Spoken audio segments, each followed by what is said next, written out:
नमस्ते दोस्तों। Welcome to polity Prabha, आपका अपना channel for making polity not just easy but absolutely interesting. So आज जो ये क्लास है, इसमें मैं आपको क्लास 9th की जो एनसीईआरटी है उसकी पॉलिटिकल जर्नी पे लेके जाऊंगा और इसको हम वही सेम हमारी इंग्लिश स्टाइल में कंप्लीट करेंगे। ये एक मैराथन सेशंस की तरह होगा जिसको मैंने 3 लेक्चर्स में डिवाइड किया है। आई नो आपकी एनसीईआरटी में लेक्चर्स जो नंबर ऑफ चैप्टर्स हैं वो 5 है, पर आपको यहाँ पे 6 दिख रहे होंगे। उसका भी रीज़न आपको बाद में पता चलेगा। जिस तरीके से मैंने इसको डिवाइड किया है, थोड़ा सा मैंने अपने हिसाब से इसमें ट्विस्ट किया है या उसको थोड़ा सा चेंज किया है। तो बहुत ज़्यादा समय नहीं लेंगे हम इसमें और बहुत स्पीडली, पर सारा जितना कुछ है हमारे एग्ज़ाम्स के लिए रिलेवेंट वो सब कुछ हम करेंगे। हम बेसिक से एडवांस कॉन्सेप्ट्स की तरफ इसमें मूव ऑन करेंगे। अब मैं आपसे एक प्रॉमिस करता हूँ कि यहाँ कोई बोरिंग बुलेट पॉइंट्स नहीं होंगे। हर कॉन्सेप्ट को हम रियल लाइफ एग्जाम्पल से समझेंगे। पीपीटी सिर्फ पीपीटी के लिए है और इसका कोई बहुत ज़्यादा रिलेवेंस है नहीं, to be very frank. Current affairs 2025-2026 के, इनसे हम कनेक्ट करते हुए चलेंगे। सुप्रीम कोर्ट के केसेस की बात करेंगे, इंटरनेशनल एग्जाम्पल्स पढ़ेंगे, कोटेशंस देखेंगे और बाकी सब कुछ ऐड करेंगे ताकि आपकी जो प्रिपरेशन है वो रॉक सॉलिड हो जाए। आप देख रहे होंगे यूजीसी नेट पीएसआईआर के लिए यूनिट 1 हम स्टार्ट कर चुके हैं, इंडियन पॉलिटी हम स्टार्ट कर चुके हैं। उसके बाद में आज से हम लोग जो है ये एनसीईआरटी स्टार्ट कर रहे हैं पॉलिटी की। तो पॉलिटी के लेवल के ऊपर आप रॉक सॉलिड तैयार हो जाएंगे। इट डजेंट मैटर कि आप ऑप्शनल लेवल की तैयारी कर रहे हैं या फिर आप बेसिक पॉलिटी की तैयारी कर रहे हैं। आपको यहाँ पे पॉलिटी से रिलेटेड और आईआर से रिलेटेड हर लेवल का कंटेंट यहाँ देखने को मिलेगा और जो कंटेंट होगा वो अपने आप में बेस्ट क्वालिटी का कंटेंट होगा। ये मेरा प्रॉमिस है फ्रॉम माय साइड। तो चलो, सबसे पहले हम आते हैं चैप्टर 1 पे, जिसको मैंने नाम दिया है democracy in the contemporary world. ठीक है, तो एक सेकंड। हाँ, तो अब चलो, सबसे पहले ना एक इंटरेस्टिंग क्वेश्चन से मैं शुरू करना चाहता हूं इसको। आपने कभी सोचा है कि डेमोक्रेसी इतनी पॉपुलर क्यों हो गई इस दुनिया में? मेरा मतलब यह है कि 100 साल पहले हार्डली कोई डेमोक्रेटिक कंट्री थी और आज ऑलमोस्ट हर कंट्री डेमोक्रेसी के बारे में बात करती है। ये ट्रांसफॉर्मेशन कैसे हुआ? तो चलिए इसका जवाब ढूंढते हैं एक बहुत ही फैसिनेटिंग जर्नी के थ्रू। देखो, एनसीईआरटी ने क्या करा है ना, बहुत स्मार्टली 2 कंट्रीज की कहानियां दी हैं, एक चिली और एक पोलैंड की। अब ये सिर्फ स्टोरीज नहीं है, ये एक्चुअली डेमोक्रेसी के स्ट्रगल और ट्रायम्फ को रिप्रेजेंट करती है। तो चलिए सबसे पहले हम चिली की कहानी समझते हैं। तो अब आप देखो कि जो चिले है ये एक साउथ अमेरिकन कंट्री है। अब आप मेरे हिसाब से जिस भी एग्जाम की तैयारी करते हो और आपके वर्ल्ड ज्योग्राफी सिलेबस में है, तो वर्ल्ड ज्योग्राफी के अंदर आप साउथ अमेरिकन कॉन्टिनेंट पढ़ते हो। तो जब आप साउथ अमेरिकन कॉन्टिनेंट पढ़ना स्टार्ट करते हो तो सबसे पहले आप साउथ अमेरिका की कंट्रीज को याद करते हो। अगर आप देखना चाहो तो आप यहाँ पे कितना कुछ याद करते जा रहे हो, ऑल्दो सबको पता होता है ये बहुत छोटी चीज है, पर फिर भी चिले क्या है, एक साउथ अमेरिकन कंट्री है। ठीक, अब आपको क्या करना है, देखो मैं आपको तरीका बताता हूँ पढ़ने का ना, हम कैसे इंटर रिलेशन कर सकते हैं, कैसे हम हमारी चीज़ों को और रॉक सॉलिड कर सकते हैं।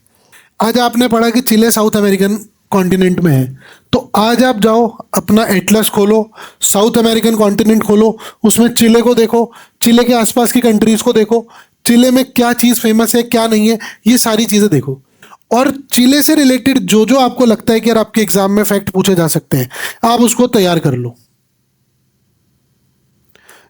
आप पढ़ रहे हो पॉलिटी, आप एनसीईआरटी पढ़ रहे हो 9th क्लास की, लेकिन आपने वर्ल्ड ज्योग्राफी की कंट्री तैयार कर ली और आसान काम हो गया। क्योंकि आप इसको अगर यहां तैयार करोगे ना, तो चिले के साथ में जो आज हम ये पूरी स्टोरी पढ़ने वाले हैं डेमोक्रेसी की, ये अटैच हो जाएगी आपके दिमाग में। तो उन फैक्ट्स को याद करना आपके लिए और ज्यादा इजी हो जाएगा, क्योंकि उन सब फैक्ट के साथ ये स्टोरी जुड़ी रहेगी। तो एक लिंकेज हो जाएगा इसमें, समझ रहे हो? चलो अब हमारे टॉपिक पे आते हैं हम तो वापस से। अब जो ये साउथ अमेरिकन कंट्री है, ये जो है, आप इमेजिन करो कि एक बहुत ही नैरो स्ट्रिप ऑफ लैंड बिल्कुल पैसिफिक कोस्ट के साथ में है। ये एक इस तरीके से बहुत नैरो लैंड है, नैरो स्ट्रिप ऑफ लैंड।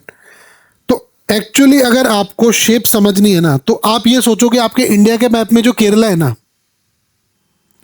उसके जैसा है, लॉन्ग है और नैरो कोस्टल स्ट्रिप है। अब ये ज्योग्राफिकल रेफरेंस इसलिए इंपॉर्टेंट है क्योंकि जो चिले की इकोनॉमी है वो मोस्टली कोस्ट बेस्ड है। क्या है? कोस्ट बेस्ड है। साउथ अमेरिकन कंट्री है, पैसिफिक कोस्ट पे है और कोस्टल इकोनॉमी है। 3 पॉइंट्स तो मैंने आपका तैयार करवा दिए वर्ल्ड ज्योग्राफी के, चिले से रिलेटेड। अब आप देखो बाकी। ठीक, अब आ जाओ, अब हम बात करते हैं 1970 की। बिल्कुल एकदम स्टोरी की तरह चलेंगे, कोई नोट्स नहीं बनाने, कुछ नहीं करना है, सिर्फ सुनना है। देखो सुनो, नोट्स मिल जाएंगे, उनको पढ़ लेना। तो इमेजिन करो 1970s, हम चलते हैं 1970s में। दुनिया में कोल्ड वॉर चल रहा है, एक तरफ यूएस और यूएसएसआर, इन दोनों की जंग चल रही है, लड़ाई चल रही है। कैपिटलिज्म वर्सेस कम्युनिज्म हो रखा है। अब इसी टाइम पे चिले में 11 सितंबर 1970 को एक हिस्टोरिक इलेक्शन होता है। क्या होता है? एक हिस्टोरिक इलेक्शन हुआ और इस इलेक्शन को कौन जीतता है? साल्वाडोर अलांदे। कौन जीतते हैं? साल्वाडोर अलांदे। अब ये साल्वाडोर अलांदे क्या है? ये एक आपके सोशलिस्ट लीडर है। क्या है? ये एक सोशलिस्ट लीडर है। ठीक है, तो अब हमें यह समझना इंपॉर्टेंट है यहां पे कि जो अलांदे लैटिन अमेरिका के पहले डेमोक्रेटिकली इलेक्टेड मार्क्सिस्ट प्रेसिडेंट थे। कितना बड़ा फैक्ट है अपने आप में ये कि Salvador Allende was Latin America's first democratically elected Marxist leader. Marxist leader है, डेमोक्रेटिकली इलेक्ट हो रहा है, और लैटिन अमेरिका में ये पहला लीडर है। इसका मतलब लैटिन अमेरिका में डेमोक्रेसी की वेव यहां से स्टार्ट हो रही है। अब इसका मतलब ये भी है कि ये कोई कू नहीं है, कोई मिलिट्री कू नहीं है, कोई रिवॉल्यूशन नहीं है। ये प्योर डेमोक्रेटिक प्रोसेस से इलेक्टेड थे थ्रू पॉपुलर यूनिटी कोएलिशन। ठीक है, अब ये पॉपुलर यूनिटी कोएलिशन और ये सब हम हमारी स्टोरी के लिए यूज कर रहे हैं, अदरवाइज आप याद नहीं भी रखेंगे इन चीजों को तो कोई आपके लिए याद रखना इंपॉर्टेंट नहीं है, इनसे कोई सवाल नहीं आता है। ठीक, अच्छा, ये जो लोग नेट का एग्जाम देते हैं या असिस्टेंट प्रोफेसर का एग्जाम देते हैं जिनका सब्जेक्ट पॉलिटिकल साइंस है, उन लोगों के लिए चीजें जरूरी हो जाती है, क्योंकि कई बार आपके एग्जाम में क्वेश्चंस पूछ लिए जाते हैं कि आपके इटली में पार्टीज कौन कौन सी हैं, उनके नाम क्या हैं, या जो नेट में आपके कई बार ये सवाल आ जाता है कि ये जो पर्टिकुलर लीडर है आपके, ये किस पार्टी से बिलोंग करते हैं। इसी तरीके से एपी के एग्जाम में भी कई बार ये सवाल पहले पूछ लिया जाता था, तो भूले बिसरे कहीं ना कहीं कुछ ना कुछ मिल ही जाता है, तो दिमाग में सुना होता है तो थोड़ा बहुत रिलेट हम कर जाते हैं, लिंक कर जाते हैं चीजों को। ठीक, अब साहब ये देखो कि जो एलांदे है वो एक बहुत जेन्युइन लीडर थे और उन्होंने ये सोचा था कि हमें जो गरीब लोग हैं ना उनके लिए काम करना चाहिए, और उसके लिए वो कुछ रिफॉर्म्स लेकर के आते हैं। तो अब ये देखो वो क्या क्या रिफॉर्म्स लेके आ रहे हैं। अच्छा, इन रिफॉर्म्स को आप अपने साथ भी लिंक करते चलना, इंडिया के साथ भी। तो सबसे पहले तो वो एजुकेशन के ऊपर रिफॉर्म्स लेकर के आए हैं। ठीक है, हम रिफॉर्म्स की बात कर रहे हैं, तो जो वो रिफॉर्म्स लेकर के आ रहे हैं वो सबसे पहले तो एजुकेशन पे ला रहे हैं। अब एजुकेशन में उन्होंने जो सबसे पहली बात कही वो कही कि क्वालिटी एजुकेशन लाओ। उसके बाद में उन्होंने कहा free milk scheme, free milk scheme for childrens, बच्चों के लिए दूध। क्या मिड डे मील में दूध देते हैं हम लोग ताकि बच्चों का नरिशमेंट होता रहे। उसके बाद उन्होंने कहा लैंड रीडिस्ट्रीब्यूशन। क्या कहा? Land redistribution. जो लैंडलेस फार्मर्स हैं उन सबको जमीन दे दी जाए।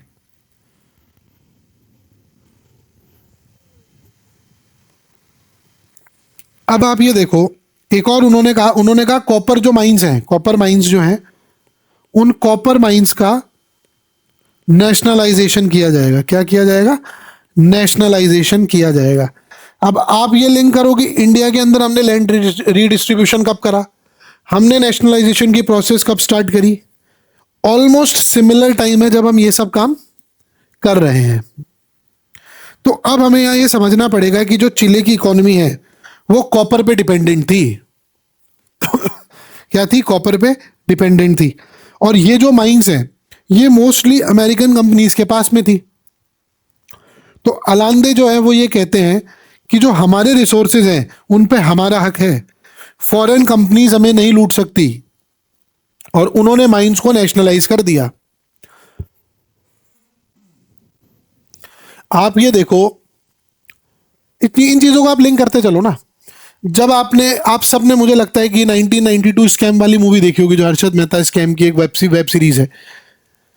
उस वेब सीरीज में अगर आप देखोगे तो जब वो कार्टेल से लड़ने के लिए जाता है तो उस समय पे जो मनी मार्केट का कार्टेल है वो पूरा का पूरा आपका जो है वो सिटी बैंक कंट्रोल कर रहा है।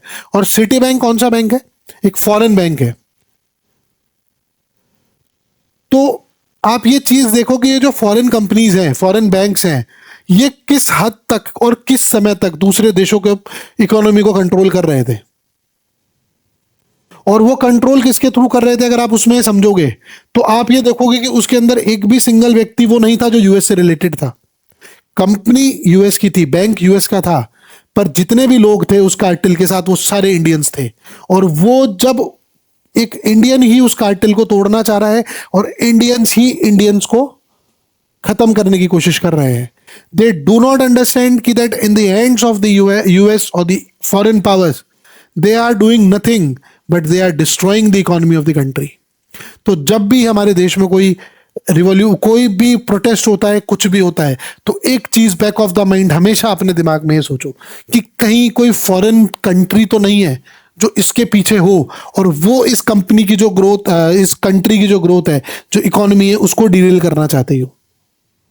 हमेशा एक रैशनल स्टूडेंट की तरह इन सब चीजों को सोचा करें। चलो आगे आ जाओ। ये जो कॉपर इंडस्ट्री वाला जो पॉइंट आया है, कॉपर माइंस है वहां पे, ये भी आपके लिए एक फैक्ट है वर्ल्ड ज्योग्राफी के लिए। और आप कॉपर माइंस जाके पढ़ेंगे कि साउथ अमेरिका में कौन कौन सी फेमस कॉपर माइंस है, क्योंकि ये आपके सवाल आ सकता है ना वर्ल्ड ज्योग्राफी में। अब साहब उन्होंने कॉपर माइंस को नेशनलाइज कर दिया है।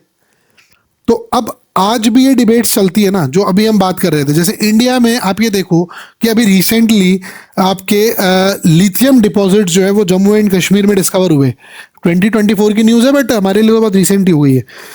तो अब फिर वही सवाल उठता है कि ये प्राइवेट सेक्टर को देना चाहिए या गवर्नमेंट कंट्रोल में इसको हमें रखना चाहिए।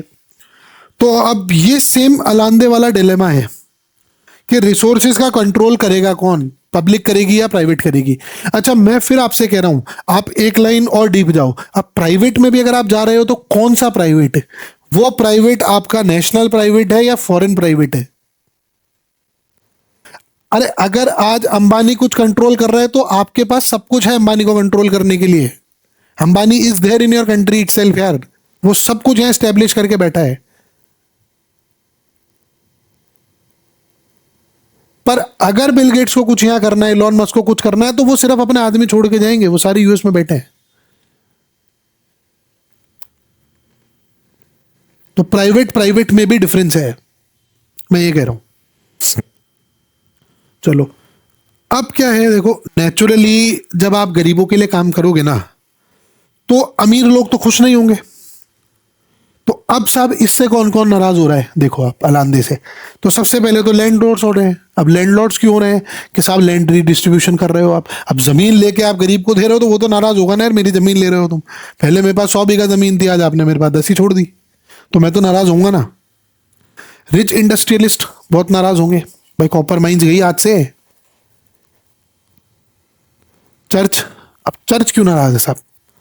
अब आप ये देखो कि जो चर्च था ना वो ट्रेडिशनल कंजर्वेटिव अप्रोच को सपोर्ट करता था, और सबसे इंपॉर्टेंट जो नाराज हुआ वो यूनाइटेड स्टेट्स ऑफ अमेरिका। सब जगह जो फूफा जी नाराज होते हैं, जो फूफा जी हैं वर्ल्ड इसके आपके इंटरनेशनल रिलेशंस के, वो यूएसए है। आप किसी भी जगह चले जाओ, कोई भी अच्छे काम में चले जाओ, नाराज फूफा जी आपको एक ही दिखेगा, यूनाइटेड स्टेट्स ऑफ अमेरिका। तो मेरे लिए तो यूएस मतलब है नाराज फूफा। चलो आगे बढ़ते हैं। तो अब यहाँ पे जो कोल्ड वॉर पॉलिटिक्स है वो हमें समझनी पड़ेगी कि अमेरिका को ये लगता था कि चिले में सोशलिस्ट गवर्नमेंट है तो साउथ अमेरिका में कम्युनिज्म फैल जाएगा। तो उन्होंने ये डिसाइड किया कि साहब आलंदे को हटाना पड़ेगा। वही सेम बात US versus USSR, socialism versus capitalism की लड़ाई है। तो अब आते हैं साहब हम 11 सितंबर 1973 पे। कब आते हैं? 11 सितंबर 1973। तो यही है बिल्कुल साहब, अगर आप याद करो तो ये सेम वो डेट है जो 2001 में अगर आप जाओगे तो जो 9/11 अटैक्स, 9/11 के जो अटैक्स हैं उनके लिए फेमस हुई।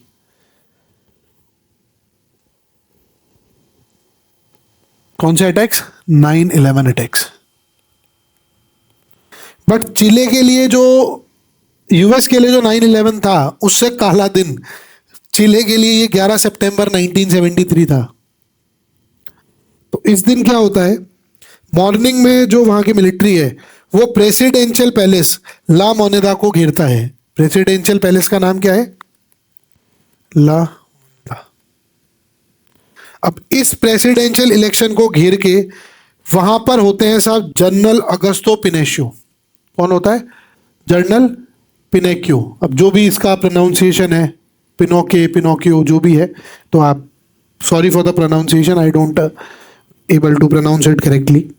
सो जनरल पिनोकियो जो है, अब ये अलांदे का ही अपॉइंट किया हुआ एक जनरल था आर्मी का।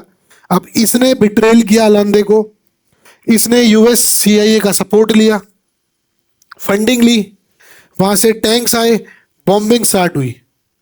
और यहाँ पे एक जो है आपका most emotional moments in the democratic history, Allende का लास्ट रेडियो स्पीच की एक लाइन मैं आपको बताता हूं।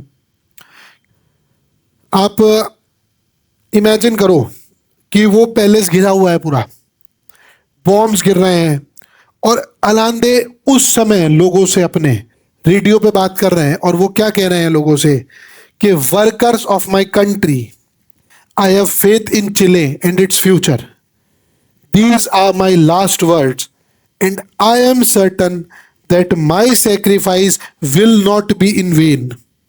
I am certain that at the very least it will be a moral lesson that will punish felony, cowardice and treason. और उन्होंने democracy defend करते हुए अपनी जान दे दी। वो पहले से भाग सकते थे बट उन्होंने वो नहीं किया, और यही था डेमोक्रेसी के लिए commitment by an socialist leader.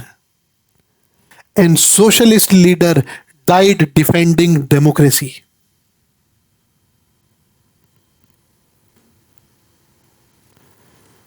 Now Allende gone. Now there is a 17 years of terror rule. अब ये वो 17 साल का रूल है जो आपके चिले के सबसे डार्केस्ट ईयर्स हैं, द एरा ऑफ पिनोकियोज लीडरशिप।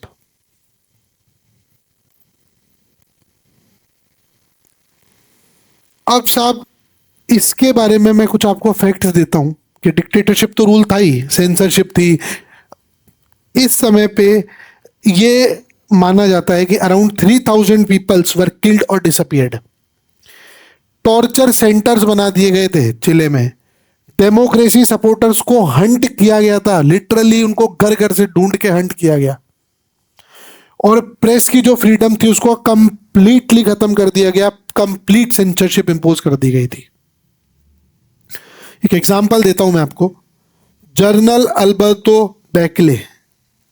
कौन? General Alberto Bachelet. ये एक एयरफोर्स के जनरल थे। उन्होंने जो है कू ज्वाइन करने से मना कर दिया था, तो पिनोकियो ने उन्हें टॉर्चर करके मार दिया। उनकी वाइफ और डॉटर मिशेल बैकले को भी जेल में डाला और टॉर्चर किया। नाम याद रखो। कौन? General Alberto. इन्होंने मना किया, एयरफोर्स के जनरल थे, इन्होंने मना किया, इसने इनको टॉर्चर करके मारा, इनकी वाइफ और इनकी बेटी को जेल में डाल दिया गया। But here comes an beautiful twist. And what is this that twist? ये जो इन मिस्टर जनरल अल्बर्टो की वाइफ थी मिशेल,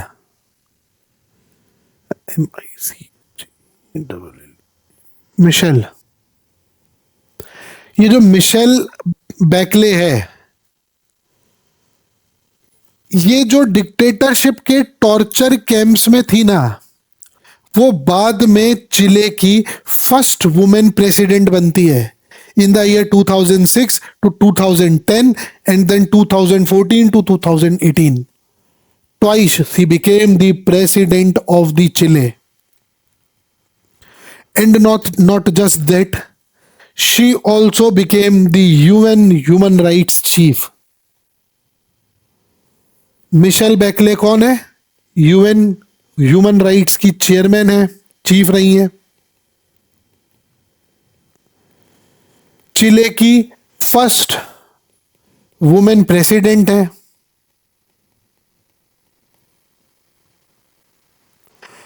ये है रेजिलियंस, ये है real power of democracy, from torture to the president.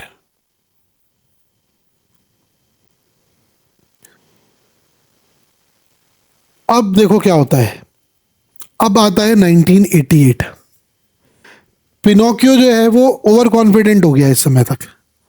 वो सोच रहा है रेफरेंडम करा देता हूं, लोग मुझे ही सपोर्ट करेंगे।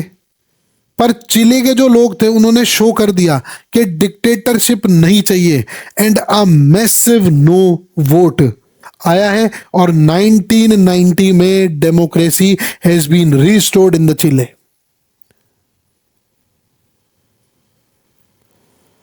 अब आप ये देखो, चिले जो है आज लैटिन अमेरिका की सबसे स्टेबल डेमोक्रेसीज में से एक है। इनफैक्ट 2025 में चिले ने अपना नया कॉन्स्टिट्यूशन ड्राफ्ट किया है आफ्टर डेकेड्स ऑफ डिबेट।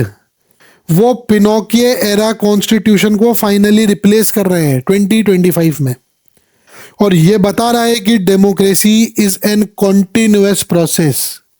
क्या ये करंट अफेयर का क्वेश्चन नहीं है?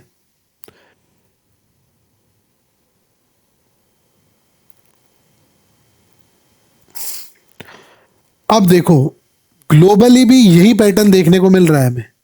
म्यांमार में मिलिट्री कू होता है 2021 में, अफगानिस्तान में तालिबान टेक ओवर करता है 2021 में। ये सब मॉडर्न एग्जांपल्स हैं कि डेमोक्रेसी को जो थ्रेट्स है वो आज भी हैं। जहां एक तरफ आपको दिख रहा है कि डेमोक्रेसी रिस्टोर कर रही है अपने आप को वापस से, वहीं कुछ एग्जाम्पल जैसे देखने को मिल रहे हैं ग्लोबली जो डेमोक्रेसी को थ्रेटन भी कर रहे हैं। तो ये थी साहब चिले की कहानी। अब आ जाओ पोलैंड पे, सॉलिडेरिटी एंड डेमोक्रेटिक ट्रांजिशन। अब ये क्या है? तो अब ये जो कहानी है ना, ये बिल्कुल डिफरेंट अप्रोच पे है, पर इसका जो डेस्टिनेशन है वो सेम है। और डेस्टिनेशन क्या है? डेस्टिनेशन है डेमोक्रेसी। देखो, वर्ल्ड वॉर 2 के बाद जो पोलैंड है वो सोवियत यूनियन का sphere of influence, Soviet union के जो स्फेयर ऑफ इन्फ्लुएंस है उसमें आ गया। मतलब कम्युनिस्ट गवर्नमेंट थी, पर जेन्युइनली वो इलेक्टेड नहीं थी। सोवियत यूनियन ने उसको इंपोज किया था, उस गवर्नमेंट को। अब जो कम्युनिस्ट पोलैंड था उसकी देखो कुछ कैरेक्टरिस्टिक हम देखते हैं। एक सेकंड पानी पी लो।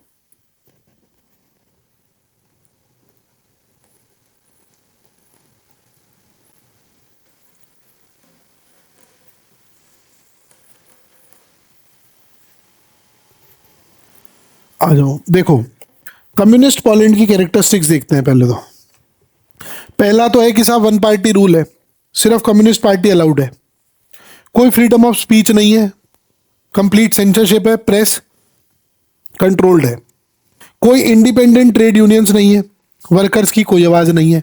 सोचो, कम्युनिस्ट कंट्री है और वर्कर्स की आवाज नहीं है, ट्रेड यूनियंस अलाउड नहीं है, कंट्रोल्ड इकोनॉमी है, सब कुछ गवर्नमेंट के डिसाइड कर रही है।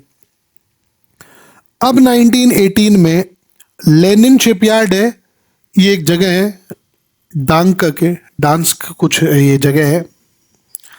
अब यहां पे क्या था, एक इलेक्ट्रीशियन था जिसका नाम था लेच वाल्सा। क्या नाम था? लेच वाल्सा।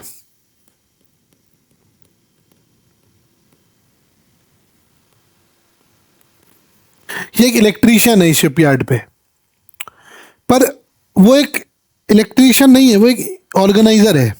अब ऑर्गेनाइजर कैसे है?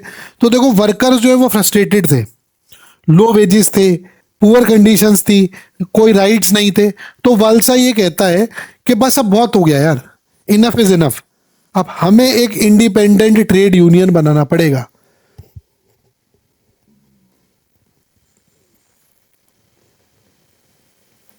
क्या कह रहा है वाल्सा? कि हमें एक इंडिपेंडेंट ट्रेड यूनियन बनाना पड़ेगा। और यहां से बर्थ होता है सॉलिडेरिटी का। किसका? सॉलिडेरिटी का। अब सॉलिडेरिटी क्या है? ये पोलैंड की पहली इंडिपेंडेंट ट्रेड यूनियन है जो कम्युनिस्ट गवर्नमेंट रिकॉग्नाइज करे, वो नहीं करना चाहती थी, उसके बावजूद करी गई है रिकॉग्नाइज। इमेजिन करो, कम्युनिस्ट सिस्टम में trade union banana is like directly challenging the government. It is revolutionary. ये लिखो ना आप एग्जाम्पल, कहीं आपको मौका मिलता है जब आप लिखते हो, जब कम्युनिज्म के चैंपियंस बात करते हैं तो आप उनको ये एग्जाम्पल दो ना कि पोलैंड में क्या कर रहे थे आप लोग। आप क्यों बात नहीं करते हो इन चीजों की? अब साहब वाल्सा और वर्कर्स ये पीसफुल स्ट्राइक्स करते हैं, वायलेंस नहीं कर रहे हैं, सिर्फ काम बंद किया है, और स्लोली स्लोली पूरा पोलैंड इनको ज्वाइन करने लग जाता है। विद इन 1 ईयर सॉलिडेरिटी के 1 करोड़ मेंबर्स हो जाते हैं। 1 करोड़ मेंबर्स। पोलैंड की पॉपुलेशन थी 3.5 करोड़। मतलब ऑलमोस्ट हर तीसरा आदमी किसको सपोर्ट कर रहा है? सॉलिडेरिटी को, लेश वाल्सा को। इस चीज से गवर्नमेंट घबरा गई, उन्होंने मार्शल लॉ लगाया, आर्मी को कंट्रोल दे दिया, सॉलिडेरिटी को बैन कर दिया, वाल्सा को जेल में डाल दिया गया। पर दोस्तों, ये फोर्स डेमोक्रेसी को मार सकती है टेम्परेरी, पर आइडियाज को कभी नहीं मार सकती। ठीक है ना? ये जो फोर्स चीजें है ना, ये अथॉरिटेरियन डिक्टेटरशिप, ये टेम्परेरीली आपके जो डेमोक्रेटिक आइडियाज हैं, डेमोक्रेसी है, इसको टेम्परेरीली खत्म कर सकता है, बट जो इसका कोर आइडिया है ना, लॉन्ग टर्म में उसको किल नहीं कर सकती, उस द बेसिक आइडिया को किल नहीं कर सकती, उसको कुछ समय के लिए सप्रेस कर सकती है। अब कम्युनिस्ट गवर्नमेंट को समझ में आ गया था कि ऐसे तो काम चल नहीं रहा है, इकोनॉमी फॉल कर रही है, पीपल रिबेल कर रहे हैं, इंटरनेशनल प्रेशर आ रहा है हम पे।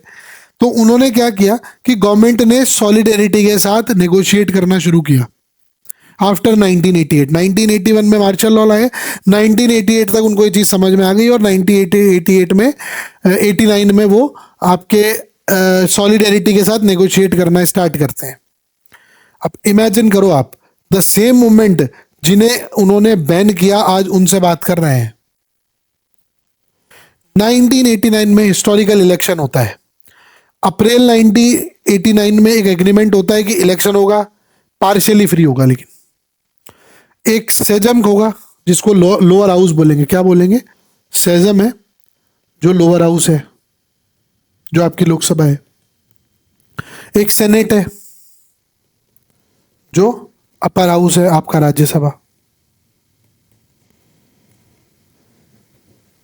अब यहां पे ये कह रहे हैं कि जो 35% सीट्स है ना, उन पे फ्री इलेक्शन होगा,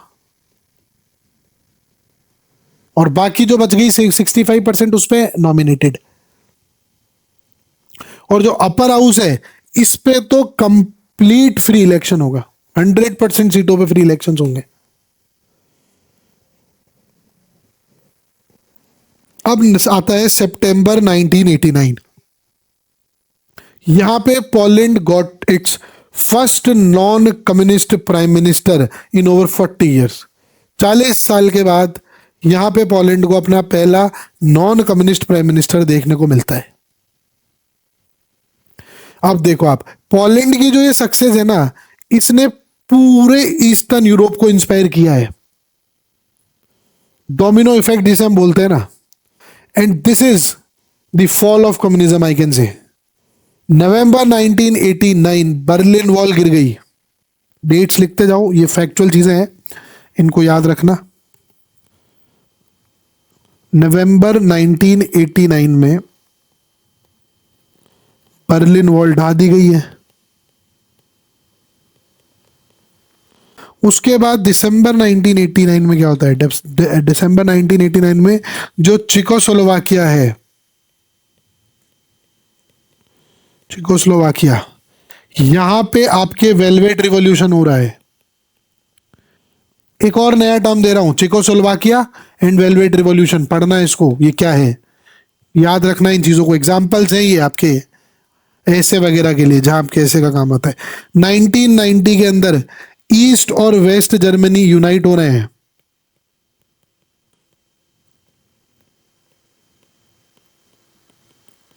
और 1991 में यूएसएसआर कोलैप्स कर गया है साहब। यूएसएसआर कोलैप्स कर गया है। एक शिपयार्ड वर्कर ने कम्युनिज्म को चैलेंज किया और पूरे ईस्टर्न यूरोप में डेमोक्रेसी आ गई। Walesa won Nobel peace prize in 1983। 1983 के अंदर वाल्सा को जो है नोबेल पीस प्राइज भी मिला है। क्या मिला है? Nobel peace prize. And he became the Poland's president from 1990 to 1995। अब देखो, पोलैंड जो है आज भी यूरोपियन यूनियन का एक स्ट्रॉन्ग मेंबर है। और आयरॉनिकली अभी पोलैंड बेलारूस के बॉर्डर पे इश्यूज चल रहे हैं। ये एक और करंट इशू दे रहा हूं मैं आपको, करंट न्यूज।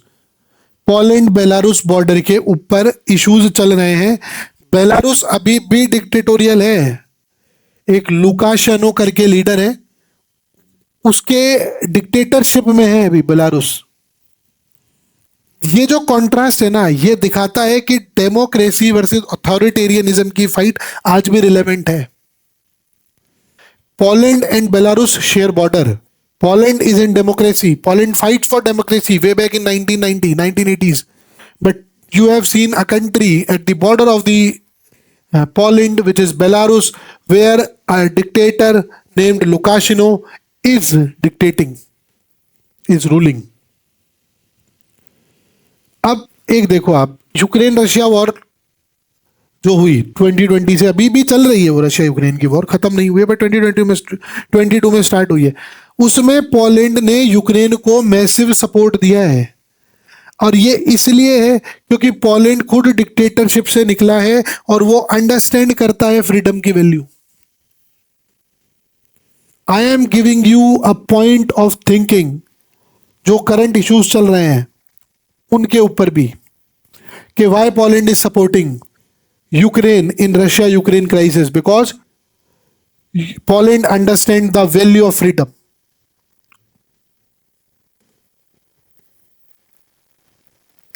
अब आप ये देखो दोनों स्टोरीज हमें क्या सिखा रही है। तो अब सबसे पहले तो हमें ये सिखाती है कि जो डेमोक्रेसी है ये कभी ग्रांटेड नहीं होती है, it has to be fought for. क्या दिखा रही है? कि डेमोक्रेसी नॉट फॉर ग्रांटेड है, कभी ग्रांट नहीं की जा सकती, भीख में नहीं दी जा सकती है आपको कभी। You have to be fought for it. Chile के अंदर अलांदे ने अपनी जान दी, पोलैंड में वर्कर्स ने स्ट्रगल किया। दूसरी चीज जो हमें ये सिखाता है यहां पर वो ये है कि द पीपल है ना, जो people's power is ultimate, people's power is ultimate. We the people of India, not parliament is supreme, people are supreme and you will understand why people are supreme. कोई पूछता ना कौन से पीपल हैं ये, किस पीपल ने बताया था आपको, आप में से कौन से पीपल थे वो जो गए थे बताने की साहब हम पावर दे रहे हैं कॉन्स्टिट्यूशन को, ये देख लो आप, ये पावर होती है, ये पीपल होते हैं वो। तो जिस दिन जरूरत पड़ेगी वो यहां पे भी दिख जाएंगे आपको। तो पिनोकियो थॉट कि ही वॉज इनविंसिबल, वो हार ही नहीं सकता कभी, बट रेफरेंडम ने दिखा दी उसको औकात उसकी। कम्युनिस्ट गवर्नमेंट थॉट कि they would suppress, but solidarity proof नहीं, नहीं कर सकते। दूसरा, डेमोक्रेसी इज फ्रेजाइल। क्या? डेमोक्रेसी इज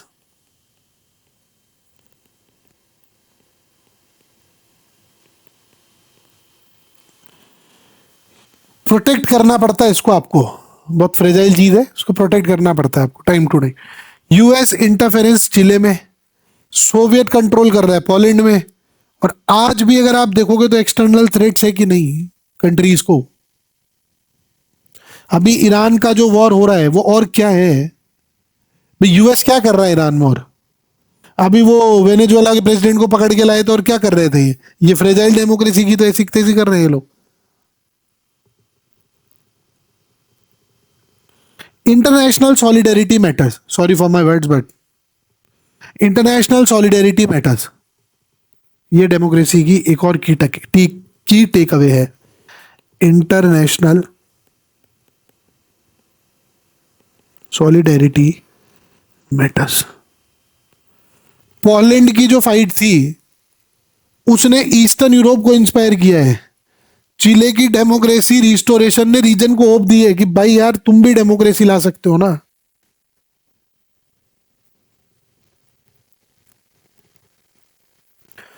तो अब थोड़ा और आगे बढ़ते हैं और समझते हैं कि ये जो डेमोक्रेसी है ना, ये ग्लोबली कैसे एक्सपेंड हुई है।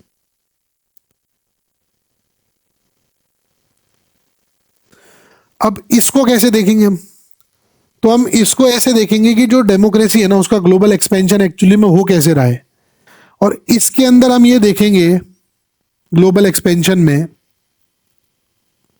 कि फर्स्ट वेव से लेकर के और फोर्थ वेव तक, और हम ये भी डिस्कस करेंगे कि इंटरनेशनल ऑर्गेनाइजेशंस है ना वो ट्रूली डेमोक्रेटिक है या नहीं, जैसे यूएन, आईएमएफ, वर्ल्ड बैंक, इनकी रियलिटी है क्या। एक 5 मिनट का हम ब्रेक लेते हैं और 5 मिनट के ब्रेक के बाद हम दोबारा से स्टार्ट करते हैं democracies global expansion, 3 waves of democracy. तब तक तो चलो वापस आ जाओ। तो अब देखो, पॉलिटिकल साइंटिस्ट जो है उन्होंने एक फैसिनेटिंग ऑब्जर्वेशन दिया कि डेमोक्रेसी जो है ना वो एकदम से नहीं आया है, ये एक कुछ वेव्स में आई है, मतलब फेजेस में। अब इमेजिन करो ओशंस की वेव्स की जैसे, मतलब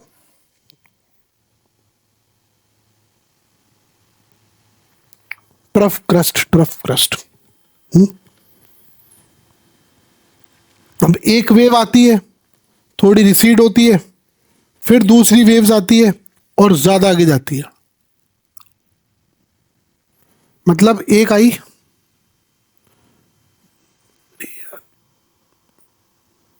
फिर एक दूसरी आएगी, फिर एक तीसरी आएगी,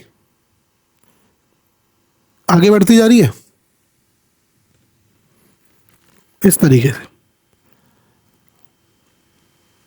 अब हम देखते हैं सबसे पहले wave 1, the first wave, waves of democratisation हम देख रहे हैं। तो द फर्स्ट डेमोक्रेटिक वेव, अब इस टाइम तक क्या था कि मोस्टली जो मोनार्कीज और एम्पायर्स थे ना दुनिया में, वो ये था। अब 1828 की बात करता हूं मैं सबसे पहले। What happened in 1828 is that पहली बार कुछ कंट्रीज में मेल सफरेज यानी voting rights for main expand होना शुरू हुआ। क्या हुआ? अगर सोच के देखोगे तो ऐसे और पॉलिटी और अदर चीज़ों के हिसाब से इतने पॉइंट्स मिलने वाले हैं, इतने पॉइंट्स मिलने वाले हैं कि आप सोच नहीं सकते। 1828 में first time adult suffrage start हो रहा है, मेंस के लिए वोटिंग राइट है। यूएस, ब्रिटेन और फ्रांस, ये कंट्रीज जो है स्लोली स्लोली डेमोक्रेटिक रिफॉर्म्स ला रही हैं। सबसे पहले कौन ला रहा है? European countries, US, Britain, France. Sorry, UK और ब्रिटेन तो एक ही, वो यूएस में बोल गया, बट यूके और, पर एक प्रॉब्लम थी कि यहां जो था ना, सिर्फ व्हाइट मैन को वोट करने का राइट था, वुमेन्स नहीं, ब्लैक पीपल्स नहीं और पुअर पीपल्स नहीं। देखो, यूएस में जो है ना, टेक्निकली डेमोक्रेसी थी 1776 में। कब थी? 1776 में। कहां की बात कर रहे हैं? यूएस की बात कर रहे हैं। वुमेन्स को वोट कब दे रहे हैं? 1920 में, 19th अमेंडमेंट के थ्रू।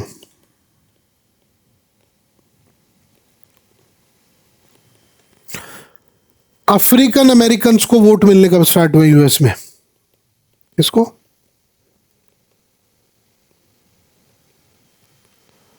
1965, जब वोटिंग राइट्स एक्ट आया है।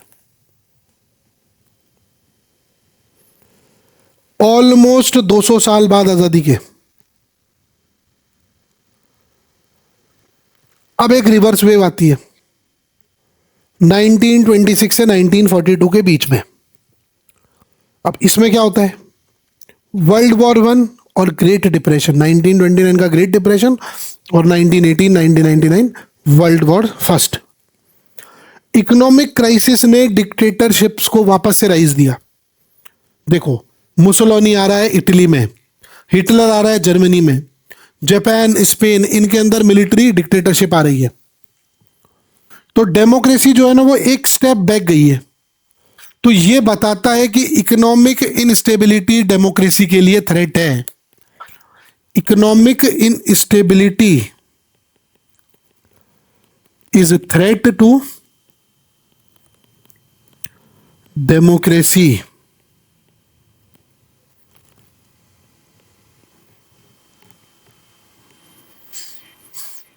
अब आज भी आप ये पैटर्न देख सकते हो चाहो तो, कि जब जब इकोनॉमिक क्राइसिस आती है, चाहे वेनेजुएला हो, चाहे श्रीलंका का 2022 का क्राइसिस हो, तो लोग अथॉरिटेरियन लीडर्स की तरफ दिखते हैं जो स्ट्रॉन्ग सॉल्यूशन प्रॉमिस करते हैं। इकोनॉमिक इनस्टेबिलिटी और डेमोक्रेसी का एक डीप कनेक्शन है। तो अब जब हम मिलिट्री कू या और कू वगैरह ये सब न्यूज़ देखेंगे, तो हम क्या लिंक करेंगे? Waves of democratisation. अब आओ वेव सेकंड पे, इस पे सेकंड वेव पे। वर्ल्ड वॉर टू एंड होता है 1945 में, और एक नई वेव आ रही है। अब क्यों आ रही है? तो हिटलर और मुसोलिनी की डिक्टेटरशिप फेल हो गई है। दुनिया ने देखा कि डिक्टेटरशिप कितनी डेंजरस है। डीकोलोनाइजेशन स्टार्ट हो रहा है। इंडिया 1947, इंडोनेशिया 1945, गाना 1957, ये कॉलोनीज इंडिपेंडेंट हो रही हैं और डेमोक्रेटिक कॉन्स्टिट्यूशंस को अडॉप्ट कर रही है। उसके बाद देखो, यूनाइटेड नेशंस बना कब? 1945 में। तो ह्यूमन राइट्स और डेमोक्रेसी को प्रमोट कर रहा है। देखो, 15th of August 1947 India independent होता है। और देखो कितनी अमेजिंग बात है, आप इसको सोचो कि हमने यूनिवर्सल एडल्ट फ्रेंचाइज दे दिया फ्रॉम डे फर्स्ट। हमने दो दो साल नहीं लिए यूएसए की तरह। वन शॉट और कंप्लीट। इससे बेहतरीन परकोलेशन हो सकता है डेमोक्रेसी का कहीं पे? ब्रिटेन को 100 से ज्यादा साल लग गए थे ग्रेजुअली एक्सपेंड करने में वोटिंग राइट्स के लिए, और इंडिया ने 25 साल से ऊपर के सभी सिटीजन्स को एक सिंगल क्लिक में वोट दे दिया, वोटिंग राइट दे दिया। कोई जेंडर बैरियर नहीं, कोई प्रॉपर्टी की क्वालिफिकेशन नहीं, कोई लिटरेसी नहीं, कोई कुछ नहीं साहब। Just 21 years of age, citizen of India, you have the voting rights, enjoy. Ambedkar साहब का विजन ये था कि पॉलिटिकल डेमोक्रेसी इकोनॉमिक डेमोक्रेसी के बिना इनकम्प्लीट है, और इसीलिए कॉन्स्टिट्यूशन में डायरेक्टिव प्रिंसिपल्स दिए गए कि सबको एजुकेशन, हेल्थ, एम्प्लॉयमेंट मिलना चाहिए। अब देखो रिवर्स वेव, ये आई फिर, सॉरी, ये आई थी, ये फिर गई थी। फर्स्ट वेव, उसकी रिवर्स वेव, ये सेकंड वेव आई, लेकिन ये फिर रिवर्स हो गई। अब ये कब आ रही है सेकंड रिवर्स वेव? ये आ रही है आपकी 1962 से 74 के बीच में। कब आ रही है? 1962 से। अब फिर एक सेटबैक आ रहा है। सबसे पहला तो कि लैटिन अमेरिका में मिलिट्री कू, ब्राजील में 1964 में हो गया है, अर्जेंटीना में तो मल्टीपल टाइम्स हो गया है, अफ्रीका में वन पार्टी डिक्टेटरशिप चल रही है, एशिया में मार्शल लॉ लग रहे हैं जगह जगह, इधर पाकिस्तान में लग रहा है, कभी फिलीपीन जो है वो मोरक्को के अंडर, सॉरी मार्कोस के अंडर आ रहा है। और आप ये देखो कि इंडिया भी इस फेज से गुजरा है साहब। आप देखो 1975 से 77 हमारी इमरजेंसी नहीं लगी, हमारी डिक्टेटरशिप नहीं आई, तो टेम्परेरीली हमारे डेमोक्रेटिक राइट सस्पेंड नहीं हुए।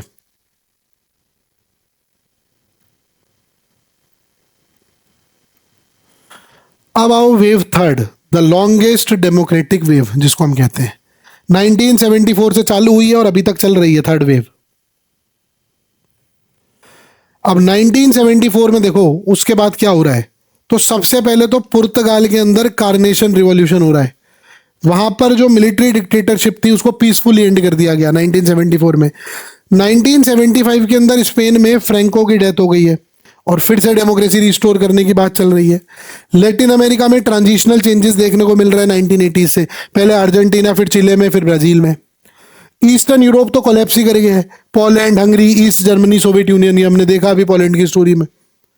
साउथ अफ्रीका के अंदर 1994 में अपार्थाइड खत्म हो गया है, नेल्सन मंडेला को इलेक्ट कर दिया गया है। ताइवान, साउथ कोरिया, ये डिक्टेटरशिप से डेमोक्रेसी की तरफ चले गए हैं। स्टैटिस्टिक्स देखो, डेटा देखो आप, डेटा क्या बोलता है। 1975 के अंदर अराउंड 40 कंट्रीज जो है वो डेमोक्रेसी थी, 40 डेमोक्रेटिक कंट्रीज थी। 2000 के अंदर आते आते ये नंबर ऑफ कंट्रीज इंक्रीज होके हो गए हैं 120 डेमोक्रेसीज।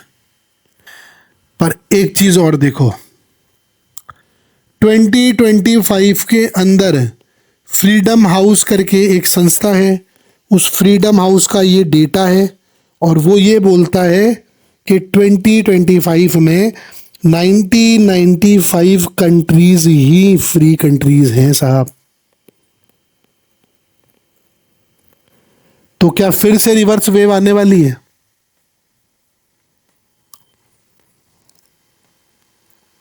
तो रुको और देखो 2025 में क्या हुआ। अब इंपॉर्टेंट क्वेश्चन क्या है कि डेमोक्रेसी इन रिट्रीट है कुछ रीजन्स में। Venezuela, democratic backsliding under Maduro. Turkey के अंदर अर्दगान जो है वो इंक्रीजिंगली अथॉरिटेरियन रिजीम बढ़ा रहा है। हंगरी, पोलैंड, यहां पे जो डेमोक्रेटिक नॉर्म्स है वो वीक हो रहे हैं। आयरोनिकली पोलैंड जिसने कम्युनिज्म से लड़ाई की ना, वहां वापस से आपको ये देखने को मिल रहा है आज। म्यांमार में 2021 में मिलिट्री कू हो चुका है। अफगानिस्तान में तालिबान टेक ओवर कर चुका है। श्रीलंका के अंदर 2022 में क्राइसिस आ चुका है। चाइना के अंदर 2018 के अंदर लिटरली उसने वन पार्टी रूल और प्रेसिडेंट टिल डेथ या प्रेसिडेंट टिल लाइफ डिक्लेयर कर दिया गया है। क्या इंडिया के ऊपर अटैक्स नहीं हो रहे हैं आप ढंग से देखोगे तो? But it is the strong peoples of India. हमारी डेमोक्रेसी को चैलेंज नहीं हो रहा है क्या? हो रहा है। तो टेक्निकली हम थर्ड वेव में हैं, पर एक डेमोक्रेटिक रिसेशन चल रहा है इन रिसेंट ईयर्स में, और हो सकता है कि एक रिवर्स वेव आ जाए कुछ सालों में। अब एक अनकंफर्टेबल ट्रुथ को डिस्कस करते हैं हम।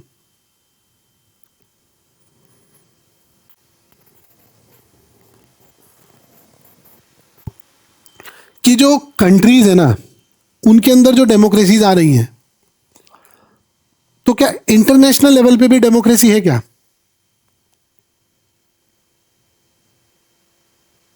क्या है कि इंटरनेशनल लेवल पे भी डेमोक्रेसीज है क्या? अब सबसे पहले देखो यूनाइटेड नेशंस को। किसको देखो? यूएन को, द फसाड ऑफ डेमोक्रेसी।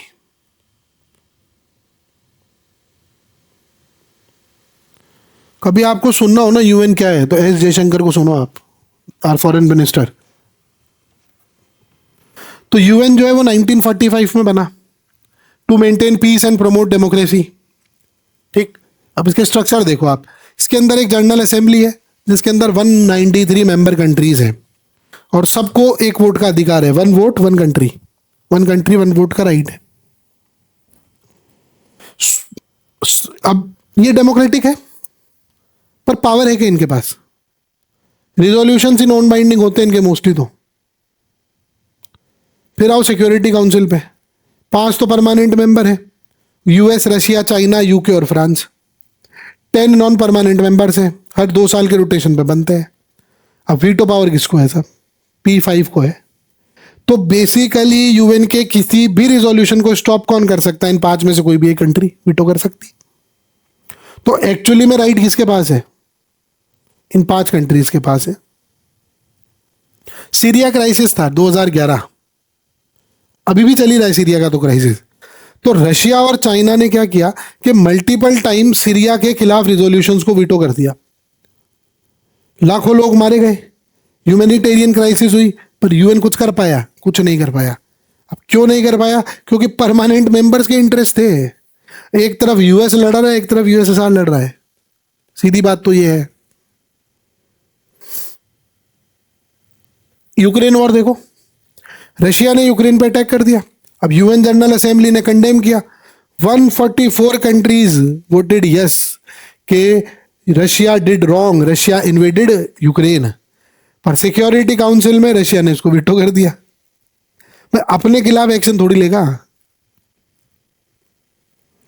अब ये तो डेमोक्रेसी है। देखो आप, ये डेमोक्रेटिक प्रोसेस है इनकी। 5 कंट्रीज डिसाइड कर सकती है कि दुनिया के 193 जो कंट्रीज है, 193 उनके डिसीजंस क्या होंगे।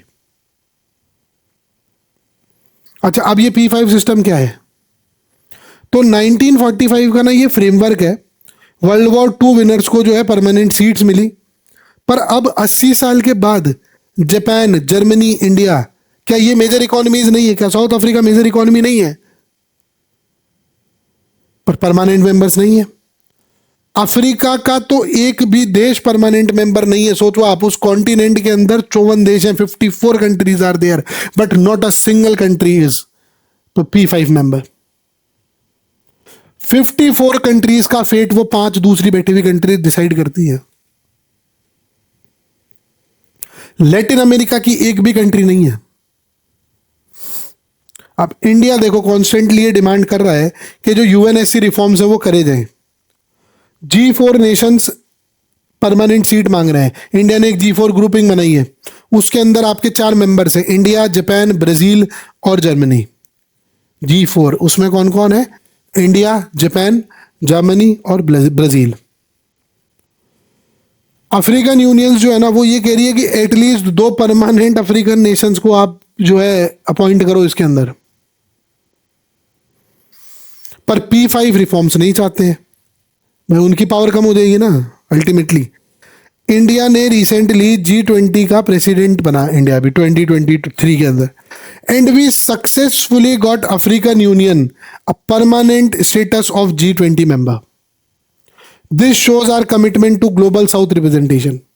जो हम ग्लोबल साउथ की बात करते हैं ना खड़े होके, उसका हमने एक एग्जाम्पल जो दिया ना, जो उसका हमने रिप्रेजेंटेशन दिया, वो दिया कि जब हम G20 के चेयरमैन बने 2023 में, और हमने यहाँ पे G20 का समिट कराया इंडिया में, तो हमने उस समय पे अफ्रीकन यूनियन जो है, जो 54 कंट्रीज की एक यूनियन है, उसको हमने G20 का परमानेंट मेंबर बना दिया साहब। तो ये हमारी कमिटमेंट है ग्लोबल साउथ के लिए, ये हमारी कमिटमेंट है डेमोक्रेसी के लिए, ये हमारी कमिटमेंट है रिफॉर्म्स के लिए। अब आ जाओ IMF पे और वर्ल्ड बैंक पे। अब यहां पे है साहब $1 और 1 वोट का सिस्टम है। जैसे वहां पर 1 कंट्री 1 नेशन, 1 कंट्री 1 वोट है, ऐसे यहाँ पे $1 1 वोट है। $1 दे दो, 1 वोट ले लो। अब ये तो और खतरनाक अनडेमोक्रेटिक है साहब। The champions of democracy have made the most undemocratic institutions in this world, and this is the reality, and this is the harsh reality, and that is why when Jaishankar said कि Europe's problems can't be world's problem, but it is difficult for Europe to understand that Europe's problems are not world's problem.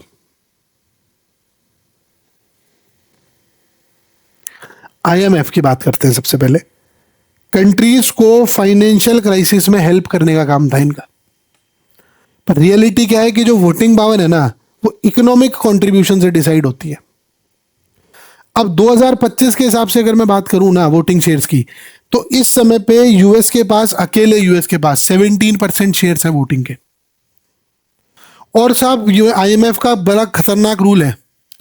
IMF ये कहता है कि 85% अगर vote मिलेंगे ना किसी चीज के लिए, तो ही IMF कोई काम कर पाएगा। मतलब सपोज करो कि आपको कोई एड देनी है IMF को। अब साहब 85% वोट अगर ये कहें, 85% लोग अगर ये कहें कि जी साहब इसको आप एड दे दो, तो IMF लोन देगा या एड देगा।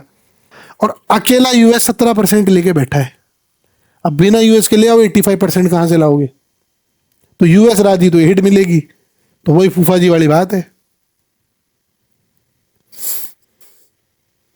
चाइना के पास 6% शेयर्स हैं, और इंडिया के पास कितने हैं साहब? हमारे 2.7% है। छोटा मोटा शेयर नहीं है ये भी खैर। और अफ्रीकन कंट्रीज को अगर कंबाइन करते हैं, 54 कंट्रीज, 54 कंट्रीज कंबाइंड 5% है। अकेला चाइना 6% ले रहा है, वो 54 कंट्रीज मिलकर 5% में है। तो मतलब USA alone major decisions veto कर सकता है। तो अब ये मुझे बताओ, क्या 1 कंट्री 1 वोट कोई वैल्यू है इसकी? ये $1 1 वोट को, ये हो गया ना, ये $1 1 वोट, जितने डॉलर उतने वोट मिलेंगे साहब।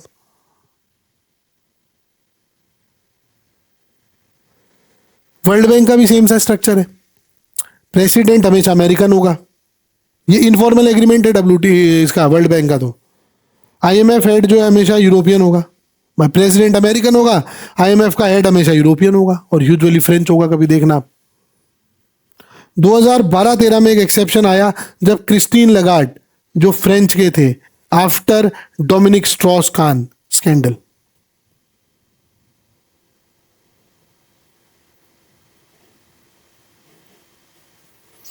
नाइनटीन 97-98 में एशियन फाइनेंशियल क्राइसिस होता है। क्या होता है? 1997-98 के अंदर AFC, एशियन फाइनेंशियल क्राइसिस हो रहा है साहब। Thailand, Indonesia and south Korea ये क्राइसिस में थे। IMF ने तो इनको लोन दे दिया, पर हार्श कंडीशन इंपोज कर दी। गवर्नमेंट स्पेंडिंग कट करो, स्टेट एंटरप्राइजेस को बचाओ, मतलब बेचो, मतलब प्राइवेटाइजेशन को बढ़ाओ, प्राइवेटाइजेशन करो, इंटरेस्ट रेट्स बढ़ा दो। अब रिजल्ट क्या हुआ? इकोनॉमिक रिसेशन तो डीपर हो गया, अनएम्प्लॉयमेंट बढ़ गई, और मेनी इकोनॉमिस्ट हैव आर्ग्यूड कि IMF policies have made the things verse. 2010-2015 के बीच ग्रीक क्राइसिस होता है। क्या होता है 2010-2015 के बीच? Greek crisis. IMF और यूरोपियन यूनियन ये ऑस्टेरिटी मेजर्स फोर्स करते हैं। पेंशन कट कर दो, पब्लिक सेक्टर जॉब्स हटा दो, सोशल स्पेंडिंग को स्लैश कर दो। इस वजह से जो ग्रीस कंट्री है उसकी 25% GDP गिर गई। डिप्रेशन लेवल, मतलब जो डिप्रेशन का भी लेवल होता है वो उससे नीचे गिर गया मामला। आइसलैंड में 2008 क्राइसिस में आईएमएफ एडवाइस रिजेक्ट कर दिया, बैंक्स को फेल होने दिया, and trust me it recovered much faster. Island ने नहीं मानी बात, आइसलैंड ने, सॉरी, आइसलैंड ने मना कर दिया कि ना ना, कौन आईएमएफ, भगो यहां से, हम कर लेंगे हमारे हिसाब से। उन्होंने कहा क्राइसिस है, कोई बात नहीं, बैंक्स गिर रहे, गिरने दो, जाने दो, भाड़ में जाओ, डूबो। लेकिन उसने देखा, उसमें हमने ये देखा कि बहुत जल्दी, बहुत फास्टन जो है आइसलैंड रिकवर कर गया उनको उस क्राइसिस से। इंडिया जो था, इंडिया के कॉन्टेक्स्ट में अगर हम देखें इसको, तो इंडिया ने जो हिस्टोरिकली आईएमएफ के साथ मिक्स्ड रिलेशनशिप रखी है। जैसे 1991 क्राइसिस में हमने लोन तो लिया, रिफॉर्म्स भी किए, सक्सेसफुल रहे, हमारी किस्मत थी। 1997 वाला जो एशियन क्राइसिस हुआ ना, उसमें इंडिया ने आईएमएफ से लोन ही नहीं लिया, अपने रिजर्व्स को यूज किया, जो छोटे मोटे थोड़े बहुत हमारे रिजर्व्स थे उसको हमने यूज कर लिया। 2008 का जो ग्लोबल फाइनेंशियल क्राइसिस आया, उसमें इंडिया ने तो दूसरे कंट्रीज को हेल्प किया है साहब, वी हेल्प अदर कंट्रीज। अब रिसेंटली आप देखो, श्रीलंका, पाकिस्तान आईएमएफ से बेल आउट पैकेजेस ले रहे हैं। पाकिस्तान तो हर तीसरे दिन मांगने पहुंच जाता है, वो तो मतलब परमानेंट ही वो कटोरा लेके खड़ा ही रहता है एक आदमी उसका आईएमएफ के बाहर, कि जैसे आईएमएफ चीफ या आईएमएफ का कोई चपड़ासी भी बाहर निकलता दिखे ना, तो वो कटोरा आगे कर दो साहब। और आप देखो ये मतलब सिर्फ इसलिए कि आप बड़े आदमी हो तो आपको कोई कुछ बोल नहीं सकता है। आप पाकिस्तान को ले आए ईरान वाले क्राइसिस में, आप उसको नेगोशिएट करवाने के लिए। मतलब एक बात सही है, एक कहावत होती थी, हम लोग सुनते थे कई बार पहले, कि जैसे कभी किसी के पास ना पैसा आ जाता था एकदम से, तो वो उसको उस चीज़ की वैल्यू नहीं होती थी और वो हवा में उड़ने लग जाता था। और जिस आदमी को ने शुरू से एक स्टैग्नेंट चीज़ देखी होती थी ना, एक स्टैग्नेंट फेज पे रहा होता था, तो उसको ना बहुत ज़्यादा उतार चढ़ाव से फर्क पड़ता नहीं है, जिसने सिचुएशन फेस करी होती है। तो यूएस की जो स्थिति है ना, और यूएस में भी खासकर ट्रम्प की जो स्थिति है, अब भले ही आप यूएस के प्रेसिडेंट बन गए हो, लेकिन वही बात है ना कि अगर आप अपनी औकात के बाहर कोई चीज आपको मिल जाए ना, तो फिर आपको वो चीज, मतलब आप उसको पचा नहीं पाते हो, एसिडिटी हो जाती है आपकी। अब आप ये देखो कि आप भले यूएस के प्रेसिडेंट बन गए, पर आपकी जो हैसियत है ना, वो पाकिस्तान के प्राइम मिनिस्टर के साथ बैठने की है। ये देखो आप, मतलब आदमी अपनी बुद्धि के स्तर के हिसाब से सोचता है, ये बिल्कुल फैक्ट है। और ये ट्रंप को देख के आप ये बात समझ सकते हो।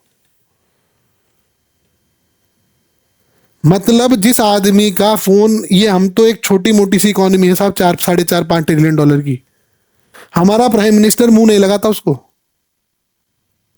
चाइना उसको एनी टाइम पट्टा बांध के रखता है, घुसने नहीं देता उसको चैम्बर में। और प्रेसिडेंट ट्रंप साहब की, I am Trump the president of United states of America, आप उसको बगल में बिठा रहे हो। ये आपकी बुद्धि का स्तर है साहब। पर वही बात है, आप यूएस के प्रेसिडेंट हो, तो अब आप तो कोई क्या ही बोलेगा।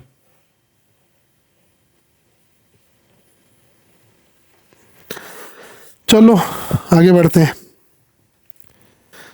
अब हम बात कर रहे थे जो रिसेंट आईएमएफ से श्रीलंका ने और पाकिस्तान ने जो बेल आउट पैकेजेस लिए, तो आप ये देखो कि जो आईएमएफ है ना, वो कंडीशंस के, जो आईएमएफ की जो कंडीशंस हैं, वो उनकी सॉवरेनिटी और इकोनॉमिक पॉलिसीज को कैसे अफेक्ट कर रही हैं। आप प्लेन बेचने में मजबूर हो अपने, पर फिर भी आप वहां जाके ट्वीट डाल रहे हो, to X draft for Pakistan PM, कि आप पीस करवा रहे हो। खुद के खाने के दाने हैं लाले पड़े आपके, और आप वहां जाके चौधरी बन रहे हो। बनियान में छेद है लिटरली आपकी, पर आप वहां सूट बूट पहन के जाके खड़े हो जाते हो।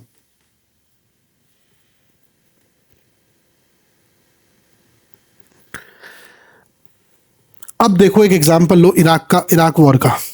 वापस से सीरियस इशू पे आते हैं हम लोग। तो ये सबसे कंट्रोवर्शियल एग्जांपल है जो एनसीईआरटी ने भी दिया है। देखो 9/11 का अटैक होता है, यूएस वॉज शॉक्ड। अब बुश एडमिनिस्ट्रेशन ये कहता है कि इराक जो है ना, उसके पास वेपन्स ऑफ मास डिस्ट्रक्शन है, उसके पास क्या है, WMDs हैं। और उसका जो आर्ग्यूमेंट है ना वो ये है बुश का कि जो सद्दाम हुसैन एक डिक्टेटर है वो डेंजरस है। तो साहब मार्च 2003 के अंदर यूएस इराक पे अटैक कर देता है। यूएनएससी उसको ऑथोराइज भी कर देती है, सॉरी ऑथोराइज ही नहीं करता यूएनएससी उसको। फ्रांस, जर्मनी, रशिया अपोज कर रहे हैं, पर यूएस क्या कह रहा है, करते रहो हम जा रहे हैं। द डेमोक्रेसी प्रमोशन आर्ग्यूमेंट जो यूएस देता है कि we are bringing democracy to Europe, Iraq, removing a dictator, ये स्लोगन था साहब अमेरिका का कि we are bringing democracy to Iraq, removing a dictator, we are promoting democracy, this is our argument. अब रियलिटी क्या होती है, कोई WMD तो मिलता ही नहीं है भाई, वेपन्स ऑफ मास कुछ नहीं मिला, इंटेलिजेंस रिपोर्ट ही फैब्रिकेट थी। ऑयल इंटरेस्ट थे, इराक के पास उस समय पे 5th लार्जेस्ट ऑयल रिजर्व्स थे, ऑयल के world 5th largest oil reserves are in Iraq. Geopolitical control करना था आपको, मिडिल ईस्ट में इन्फ्लुएंस बनाए रखना था अपना, ये जियोपॉलिटिकल आपका टारगेट था। अब इसके कॉन्सिक्वेंसेस क्या हुए, तो सबसे पहले तो सद्दाम हुसैन को आपने रिमूव किया और 2006 में एग्जीक्यूट भी कर दिया, सरेआम फांसी दी आपने। पर इराक डिस्टेबलाइज्ड, सेक्टेरियन वायलेंस हो रहा है, 2014 में आईसिस इमर्ज हो रहा है। आप टेररिज्म की बात कर रहे हो और टेररिज्म का चैंपियन आईसिस, उसको आप क्रिएट कर रहे हो।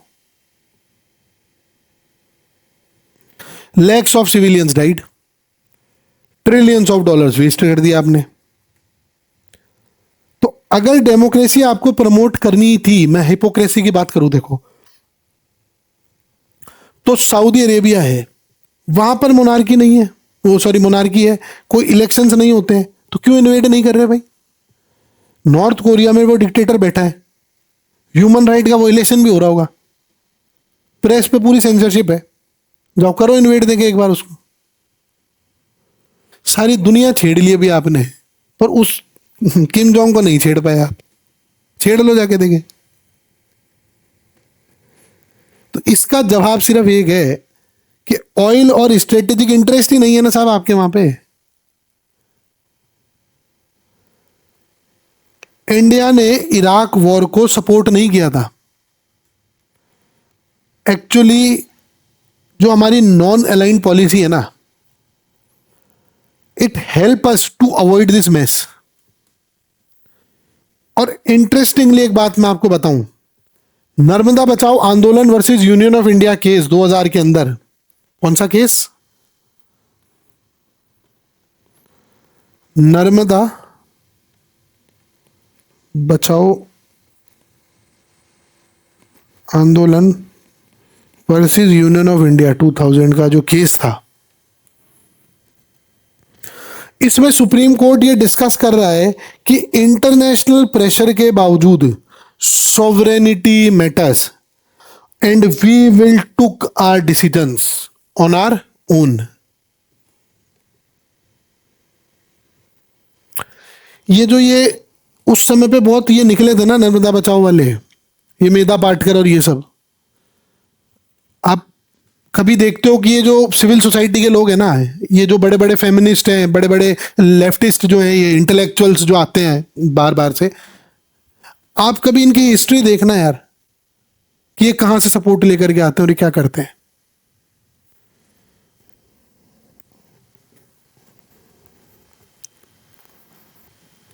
इस देश को ना एक्चुअली में खतरा ही इन लोगों से है। खैर छोड़ो, अब इस इंटरनेशनल डेमोक्रेसी से क्या सीखने को मिला हमें, पहले तो कि यूएन का जो स्ट्रक्चर है वो आउटडेटेड है। Economic power is voting power, $1 1 vote, तो ये डेमोक्रेटिक है ही नहीं। पावरफुल कंट्रीज अपने रूल्स खुद बनाती है, इराक वॉर में देख लो, घुस गए, मना करते रहो। रिफॉर्म जरूरी है, पर वेस्टेड इंटरेस्ट रोक रहे हैं कि हमारी पावर कम हो जाएगी।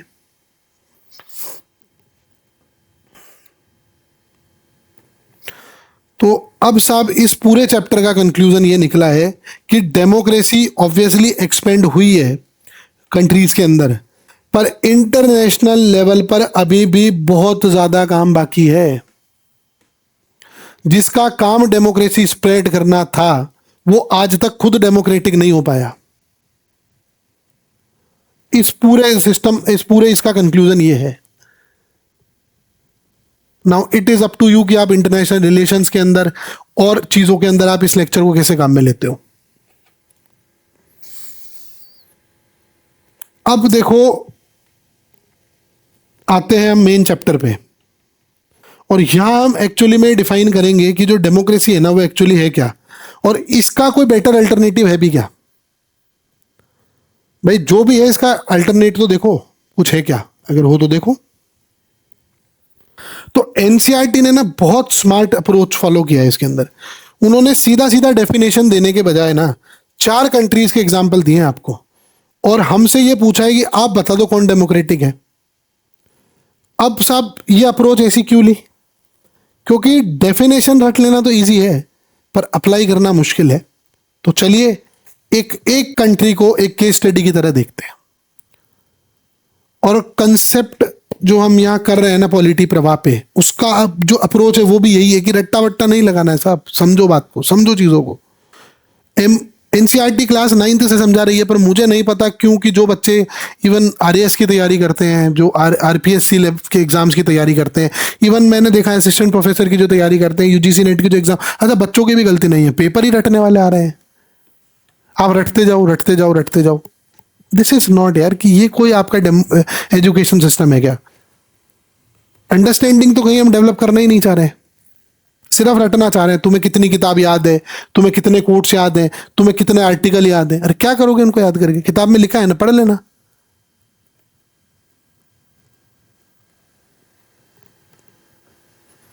पर कोई करा दो, देख लो एनसीईआरटी को ऐसे कवर।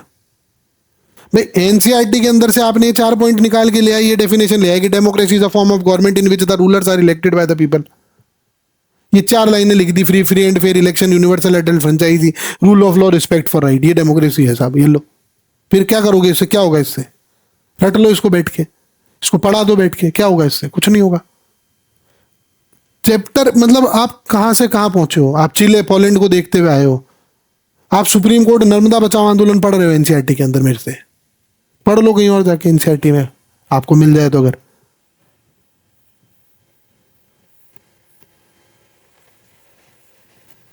चलो छोड़ो इनको, आओ पहली केस स्टडी पे आते हैं।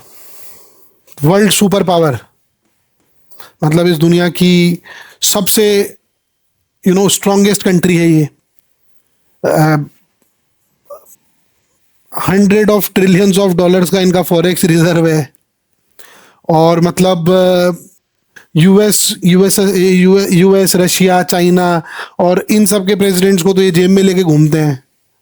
और इंडियन की तो जो प्राइम मिनिस्टर है उनकी तो ये मतलब शायद नाम भी नहीं जानते होंगे कि कौन है। इतना छोटा व्यक्ति है इन लोगों के लिए ये सब सामान।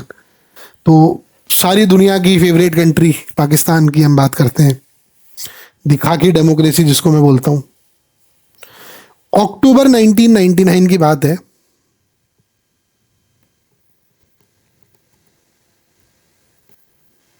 जनरल परवेज मुशर्रफ ये मिलिट्री कू करता है और डेमोक्रेटिकली इलेक्टेड नवाज शरीफ को ओवरथ्रो करता है।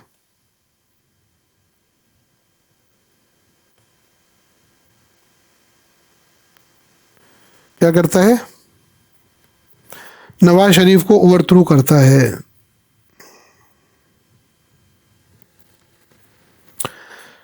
इसका रीजन ये था कि शरीफ जो है ना, अब शरीफ ने मुशर्रफ को तो आर्मी चीफ से हटाने की कोशिश करी कारगिल वॉर के बाद।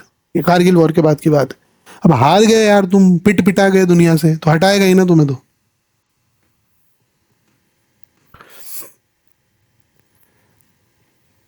लेकिन इस जो मुशर्रफ था ना, बड़ा स्मार्ट आदमी था। वो ये कह रहा है कि जब मैं डेमोक्रेसी ला रहा हूं, कैसे? सबसे पहले तो 2002 में रेफरेंडम कराता है कि should Musharraf remain president for 5 year. आप साहब रिजल्ट देखो आप, 98% लोग कहते हैं यस। कितना डेमोक्रेटिक है देखो, है ना? पर क्या ऐसा था? सबसे पहले तो क्वेश्चन ही अपने आप में मिसलीडिंग था कि do you want Musharraf to continue economic reforms. Free campaigning ही नहीं थी, अपोजिशन ही सब रेस कर गया, कोई अपोजिशन ही नहीं था। रिगिंग के इलेक्शंस लगे, बैलेट स्टफिंग, फेक वोट्स, कोई इंटरनेशनल ऑब्जर्वर को आपने अलाउड नहीं किया साहब। तो ये क्या है? ये है गाइडेड डेमोक्रेसी। कौन सी डेमोक्रेसी? Guided democracy.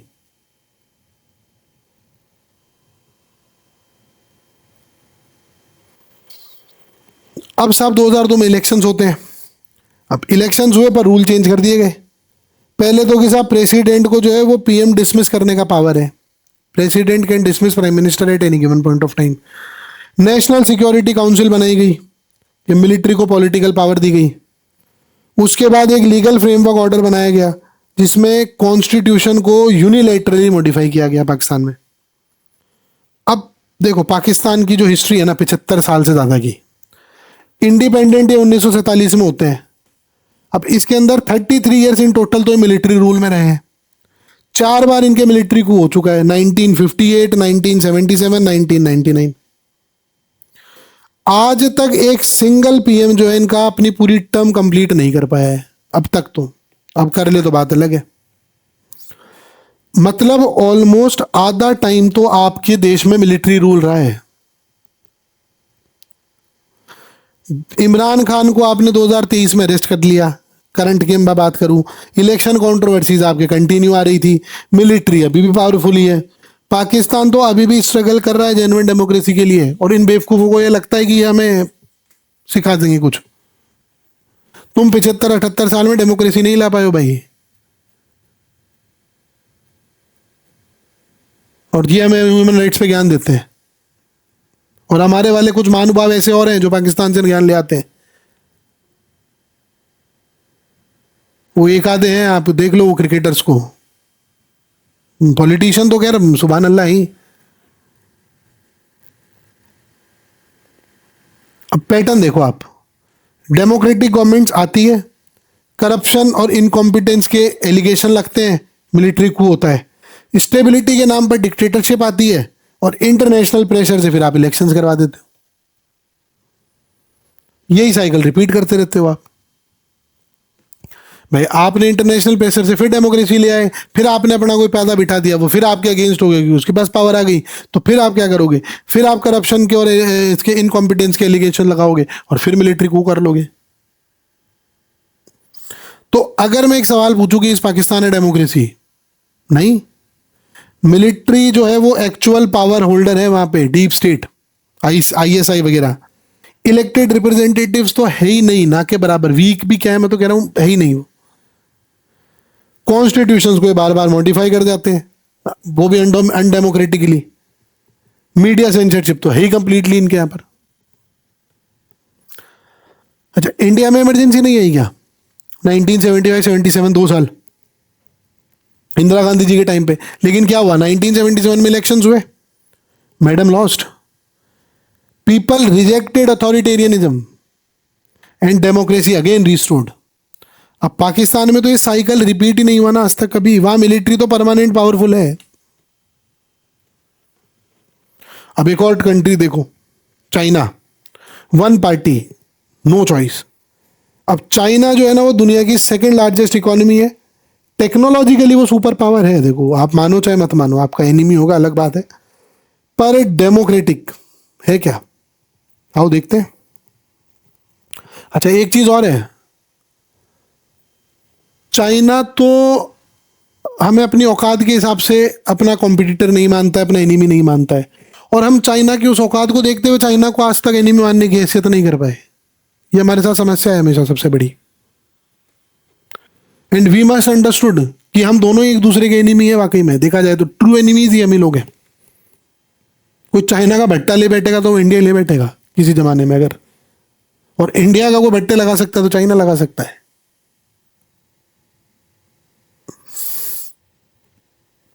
देखो चाइना का पॉलिटिकल सिस्टम देखो, CCP है वहां पे, चाइनीज कम्युनिस्ट पार्टी, 1921 में बनी, 1949 से पावर में है वो। एक सिंगल इकलौती लीगल पॉलिटिकल पार्टी है उनके देश में वो, प्रैक्टिकल पर्पसेस के लिए। 9 करोड़ मेंबर हैं इसके, 9 करोड़। पर आप ये देखो, 140 करोड़ की पॉपुलेशन में मात्र 6.5% लोग सीसीपी के मेंबर्स हैं। इलेक्शंस होते हैं चाइना में, बताओ, होते हैं। पर नेशनल पीपल्स कांग्रेस, एक एनपीसी है वहां पे, उसके अंदर 3,000 मेंबर्स हैं। इलेक्शंस जो है वो इनडायरेक्ट होते हैं, you don't directly vote for them. Only CCP approved candidates can contest. जो सीसीपी अप्रूव करेगा वही कंटेस्ट लड़ेंगे साहब। एनसीपी जो है वो साल में एक बार मिलती है, ये रबर स्टाम्प पार्लियामेंट है इनकी, कोई डिसेंट ही नहीं होती यहां पर। अब देखो शी जिनपिंग है, वो 2012 से आज तक पावर में है। 2018 में तो उन्होंने कॉन्स्टिट्यूशनल अमेंडमेंट करके ये कह दिया है कि जो टर्म लिमिट्स है ना एक प्रेसिडेंट की, वो हटा दी कि भाई कोई अब टर्म लिमिट्स नहीं है प्रेसिडेंट की।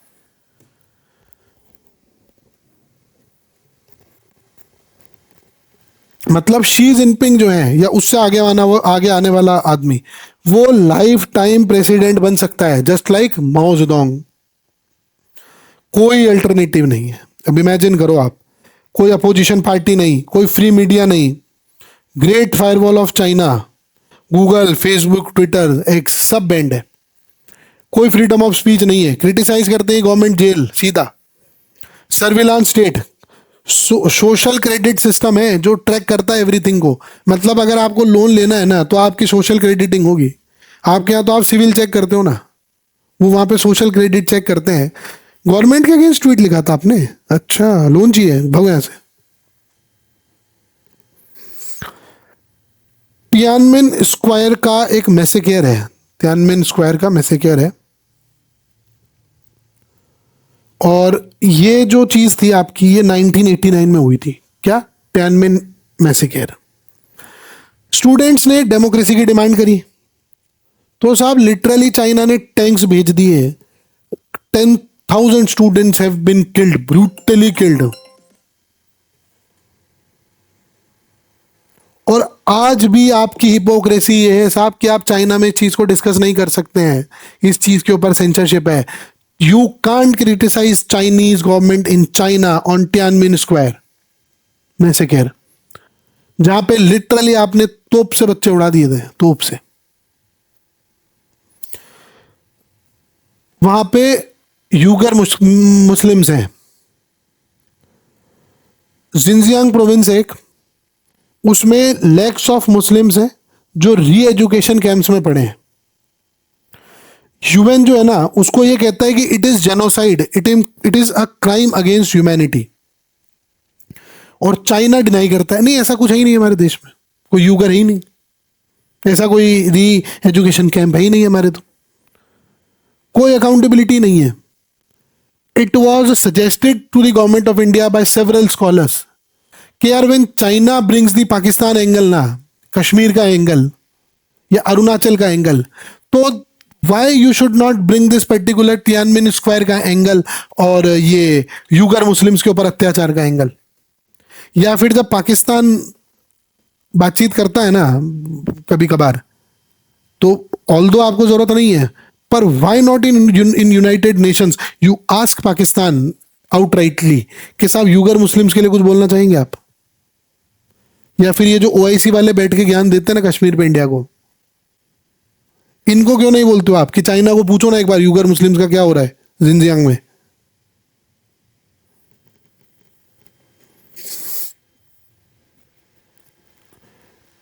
हांगकांग के अंदर 2020 के अंदर ये नेशनल सिक्योरिटी लॉ लेके आते हैं और फ्रीडम ऑफ स्पीच को एंड कर देते हैं। हांगकांग चाइना के अंदर ही आता है।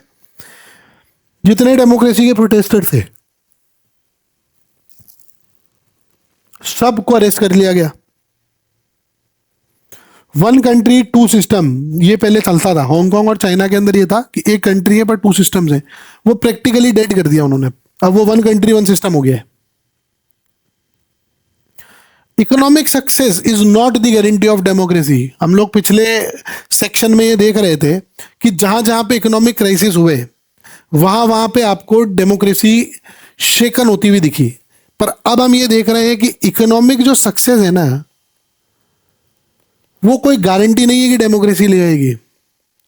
अब तक हम ये देखते हुए आ रहे हैं कि जब जब इकोनॉमिक ग्रोथ डिक्लाइन कर रही है ना,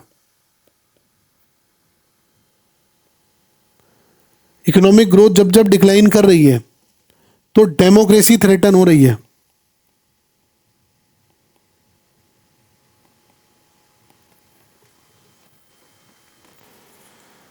चाइना जो है ना, वो एक आर्ग्यू करता है, एक आर्ग्यूमेंट देता है कि look at our economic growth. क्या डेमोक्रेसी जरूरी है? नहीं है। हमारी जीडीपी ग्रोथ अमेजिंग है। We have reduced poverty massively. Infrastructure हमारा वर्ल्ड क्लास है और टेक्नोलॉजी के अंदर तो हम कई फील्ड्स में लीडर हैं। पर क्या ये आर्ग्यूमेंट है वो डेमोक्रेटिक है? नहीं है। क्यों? बिकॉज डेमोक्रेसी जो है ना, वो सिर्फ इकोनॉमिक ग्रोथ के बारे में बात नहीं करती है, वो individual freedom, human rights, dignity, इन सब के बारे में भी बात करती है। अमर्त्य सेन का एक कोट है कि no famine has ever taken place in a functioning democracy. क्या कहा उन्होंने? No famine has ever been taken place in a functioning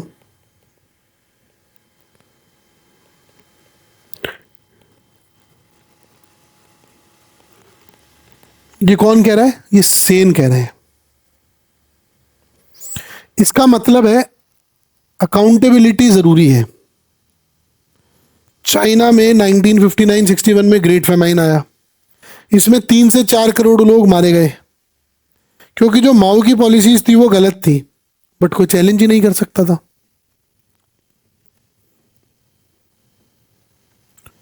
तो अब आप कह सकते हो क्या कि इस चाइना है डेमोक्रेसी? नहीं। रीजन? कोई पॉलिटिकल कंपटीशन नहीं है, फ्रीडम ऑफ एक्सप्रेशन नहीं है, इंडिपेंडेंट जुडिशरी नहीं है, कोई अकाउंटेबिलिटी नहीं है। अब चाइना और इंडियन मॉडल की अगर हम बात करें तो China faster grow than India economically, but at what cost? तो इंडिया ने देखो आप स्लो ग्रो तो किया है, पर हमारे यहाँ पे फ्री प्रेस है, हमारे यहाँ पे इंडिपेंडेंट कोर्ट्स हैं, हमारे यहाँ पे फ्री इलेक्शंस होते हैं, हमारे यहाँ पे peoples can criticise the government.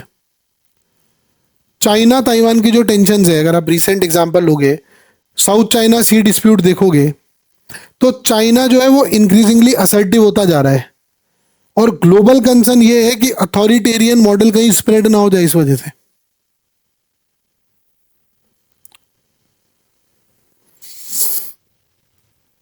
अब हम बात करते हैं मेक्सिको की, केस स्टडी थर्ड की।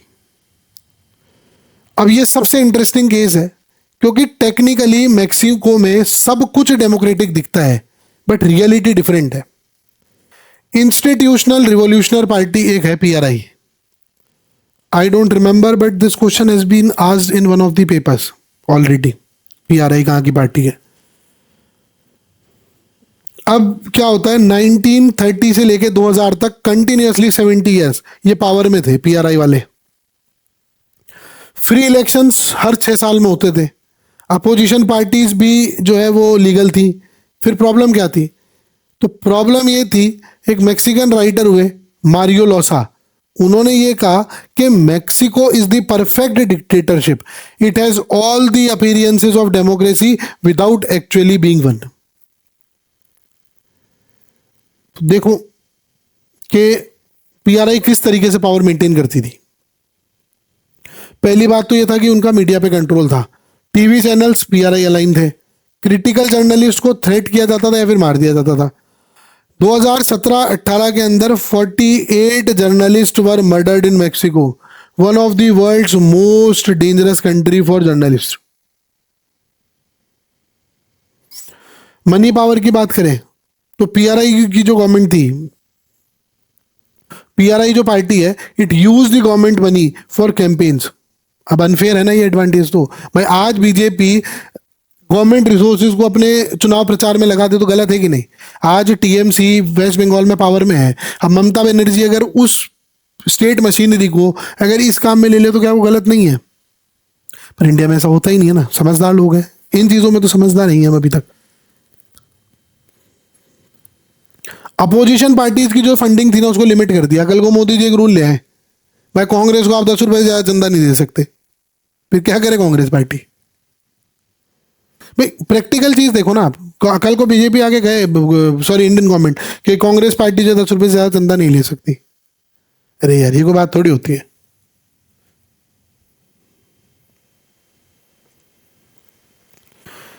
टीचर्स, क्लर्क्स, इन सबको थ्रेट करा गया कि वोट करो पीआरआई को, नहीं तो नौकरी गई तुम्हारी। रूरल एरियाज के अंदर जो है ये जो पोलिंग बूथ है उनको रिग किया गया, रिगिंग की गई। रिमोट एरियाज में पीआरआई के जो गूंज थे ना, वो बूथ को कंट्रोल कर रहे थे। स्टफिंग बैलेट्स, मतलब फेक वोट्स डालना, जो आप पिक्चरों में देखते हो ना साउथ इंडियन, वो सब हो रहा था यहाँ पे। इलेक्ट्रॉनिक सिस्टम को मैनिपुलेट कर दिया गया, अपोजिशन की कंप्लेंट्स को इग्नोर कर दिया गया, बट टेक्निकली सब लीगल था। तो ये थी पीआरआई की genius strategy, everything done by the book but practically manipulation. किताब के हिसाब से सब काम करती हैं साहब। अब फाइनली क्या होता है, एक पेन पार्टी आती है विसेंट फॉक्स के लीडरशिप में, and Vicente Fox won after 70 years, PRI lost. अब ऐसा क्यों हुआ?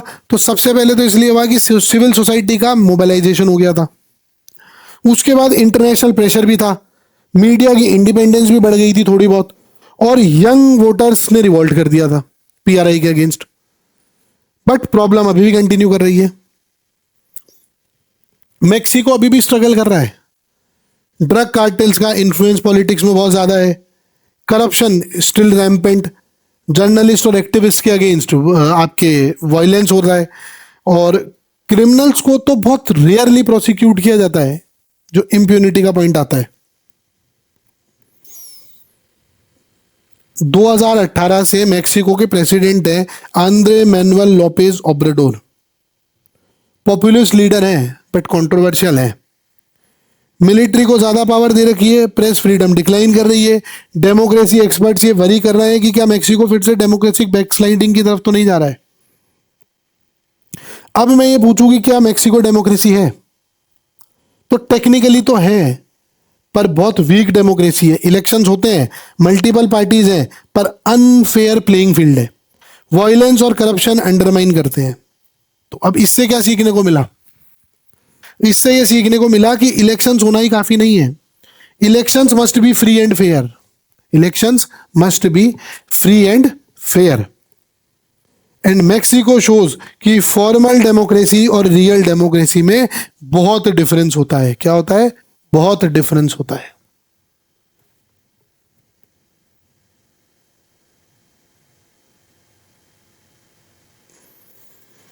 एक लास्ट केस स्टडी और करते हैं, उसके बाद हम ब्रेक लेंगे। अब ये एक बहुत ट्रेजिक स्टोरी है जिम्बाब्वे की। केस स्टडी ले रहे हैं हम, चौथी जिम्बाब्वे की। अब एक फ्रीडम फाइटर है जो डिक्टेटर बन गया है, रॉबर्ट मुगाबे। जिम्बाब्वे जो है एक ब्रिटिश कॉलोनी थी, रोडेशिया। यहां पे व्हाइट माइनॉरिटी का रूल था, ब्लैक्स को वोटिंग राइट नहीं था। 1980 में इनको इंडिपेंडेंस मिलती है, आर्म्ड स्ट्रगल के बाद। अब साहब मुगाबे जो है वो हीरो की तरह प्रेजेंट निकलता है, फटा पोस्टर निकला हीरो, तो फटा पोस्टर निकला मुगाबे। लिबरेशन फाइटर था, एजुकेटेड लीडर था। इनिशियली बहुत मॉडरेट पॉलिसीज थी, होप थी कि डेमोक्रेसी आ जाएगी। पर 1987 में क्या हुआ? इलेक्शंस हुए। मुगाबे की जानफू पार्टी थी एक, जानू पीएफ पार्टी। कौन सी? जानू पीएफ पार्टी। ये वाली जानू है साहब।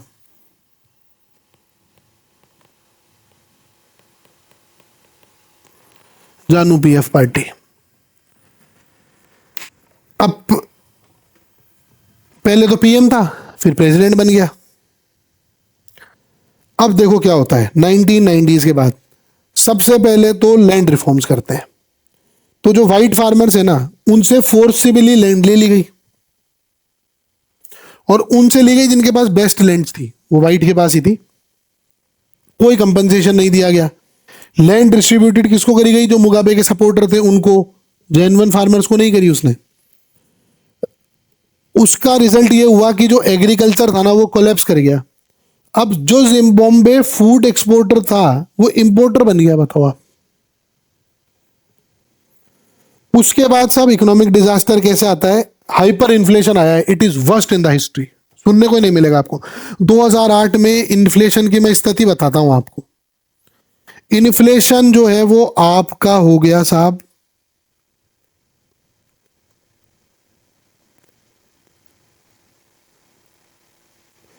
79,000 या फिर 7,960 करोड़ %। मुझे गिनना पड़ा है लिटरली 1/100 करके कि कितना था, ये याद ही नहीं रह रहा है। लिख दूं इसको, आप याद कर लेना, देख लेना इसको कितना इन्फ्लेशन था। साहब इन्फ्लेशन रेट जो थी जिम्बाब्वे की 2008 में वो ये थी।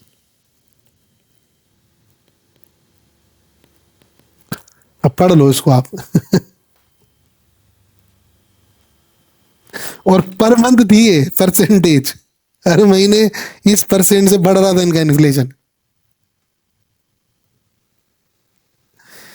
करेंसी जो है ना वो वर्थलेस हो गई थी।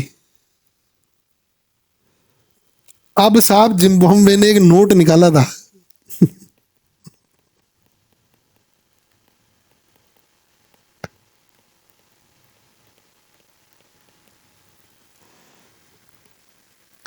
यार 500 का नोट घूम जाए ना आदमी का तो हालत खराब हो जाती है। साहब आपके देश में नोट चलता था 100 ट्रिलियन का। इंडिया की इकोनॉमी 5 ट्रिलियन नहीं हुई है पूरी अभी तक तो ढंग से। ये स्तर था वहां पे इन्फ्लेशन का। जो लोग थे वो फॉरेन करेंसी यूज करने लग गए थे जिम्बाब्वे करेंसी की जगह। एक ब्रेड का पैकेट खरीदना होता था ना तो ट्रक भर के नोट ले जाने पड़ते थे, तो जाके एक ब्रेड का पैकेट मिलता था। ऑपोजिशन के लीडर थे एक मॉर्गन स्वनगिराई कुछ करके, ठीक। उनको जो है वो रिपीटेडली हरेस कर रहा था। उनकी जो अपोजिशन पार्टी थी एमडीसी, उसके सपोर्टर्स को ये हरास करते थे, परेशान करते थे, वायलेंस करते थे। अब साहब 2008 में इलेक्शन हुआ और साहब स्वनगिरी जीत रहा है, बट रन ऑफ इलेक्शन में मैसिव इलेक्शंस होते हैं, वायलेंस होते हैं, और स्वनगिरी को विड्रॉ करना पड़ता है सेफ्टी के लिए कि भाई मैं जा रहा हूं, मैं छोड़ रहा हूं इलेक्शन ही, लड़ो तुम ही। अब इलेक्शन का स्थिति देखो आप, स्टेटस देखो, मीडिया कंट्रोल्ड है, स्टेट टीवी सिर्फ प्रो मुगाबे, अपोजिशन रैलीज को अटैक कर रहे हैं, वोटर को इंटिमिडेट कर रहे हैं, मिलिट्री थ्रेटन कर रही है कि अगर वोट दे दिया ना तो देख लेना घर में घुस के मारेंगे, रिगिंग कर रहे हैं, बैलेट उठा लिया, मल्टीपल वोटिंग्स कर रहे हैं जानू के सपोर्टर। लेकिन हर चीज का साहब एक अंत आता है। आफ्टर 37 ईयर्स इन पावर अब फाइनली मिलिट्री कू होता है एक, बट आयरॉनिकली ये भी डेमोक्रेटिक नहीं है। इमरसन मंगावा करके एक मुगाबे का डिप्यूटी था, इसका क्या नाम था, मुगाबे का। ये कू करता है और ये मुगाबे से पावर ले लेता है। क्या नाम है, इमरसन।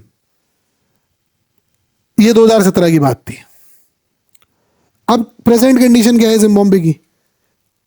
अभी भी स्ट्रगल कर रहे हैं ये लोग, इकोनॉमी इनकी वीक पड़ी है, पॉलिटिकल रिप्रेशन कंटिन्यू है इस क्या नाम है इमरसन के अंडर में। 2023 के इलेक्शंस जो थे ना वो भी कंट्रोवर्शियल हुए हैं, अपोजिशन क्लेम करता है कि रिगिंग हुई है उसके अंदर भी। तो अब कोई आपसे पूछे कि क्या जिम्बाब्वे डेमोक्रेसी है? नहीं है ना, वन पार्टी का डोमिनेंस है, अनफेयर इलेक्शंस हो रहे हैं, मीडिया कंट्रोल्ड है, वायलेंस और इंटिमिडेशन हो रहा है। तो जिम्बाब्वे शोज कि गुड इंटेंशन से डेमोक्रेसी नहीं चलती है, institutions and accountability are important and necessary. Mugabe started as a hero but became a villain, so power corrupts, इसीलिए चेक्स और बैलेंसेस जरूरी हैं। क्या जरूरी है? Checks and balances. Gandhi ji कहते हैं ना, with more power come more responsibility. तो अब समझा आपने एनसीईआरटी ने क्यों एग्जाम्पल दिया? पाकिस्तान में इलेक्शंस है but military actual power. China के अंदर तो कोई पॉलिटिकल कंपटीशन ही नहीं है। मैक्सिको के अंदर इलेक्शंस है पर अनफेयर और मैनिपुलेटेड है। जिम्बाब्वे में इलेक्शंस है बट वायलेंस और इंटिमिडेशंस है। तो कॉमन थ्रेड देखो आप कि डेमोक्रेसी के इलेक्शंस का मतलब डेमोक्रेसी के अंदर जो जस्ट इलेक्शंस होते हैं ना, खाली इलेक्शंस, वो इलेक्शंस का होना काफी नहीं है। Democracy needs free and fair elections, universal adult franchise, one person one vote one value, rule of law, government limit set by the constitution law, you must respect the citizens right, independent institutions चाहिए आपको, आपको no fear of violence ये चाहिए, आपको क्या चाहिए, real political competition ये चाहिए। अब एक 5 मिनट का ब्रेक हम लेंगे और उसके बाद हम स्टार्ट करेंगे फीचर्स ऑफ डेमोक्रेसी के, द 4 पिलर्स ऑफ डेमोक्रेसी, जो आपके डेमोक्रेसी की रिक्वायरमेंट्स बताई गई हैं। एनसीईआरटी कहती है कि there are 4 pillars to democracy which are the 4 features of democracy. और ये एक डेमोक्रेसी कहलाने के लिए किसी भी कंट्री के पास ये मिनिमम रिक्वायरमेंट्स अगर होगी तो हम उसे डेमोक्रेसी कहेंगे। भाई हमने हर केस स्टडी के बाद एक सवाल यही पूछा ना कि क्या है डेमोक्रेसी है, क्या है डेमोक्रेसी है। तो एक 5 मिनट का ब्रेक और फिर इसको कंटिन्यू करते हैं।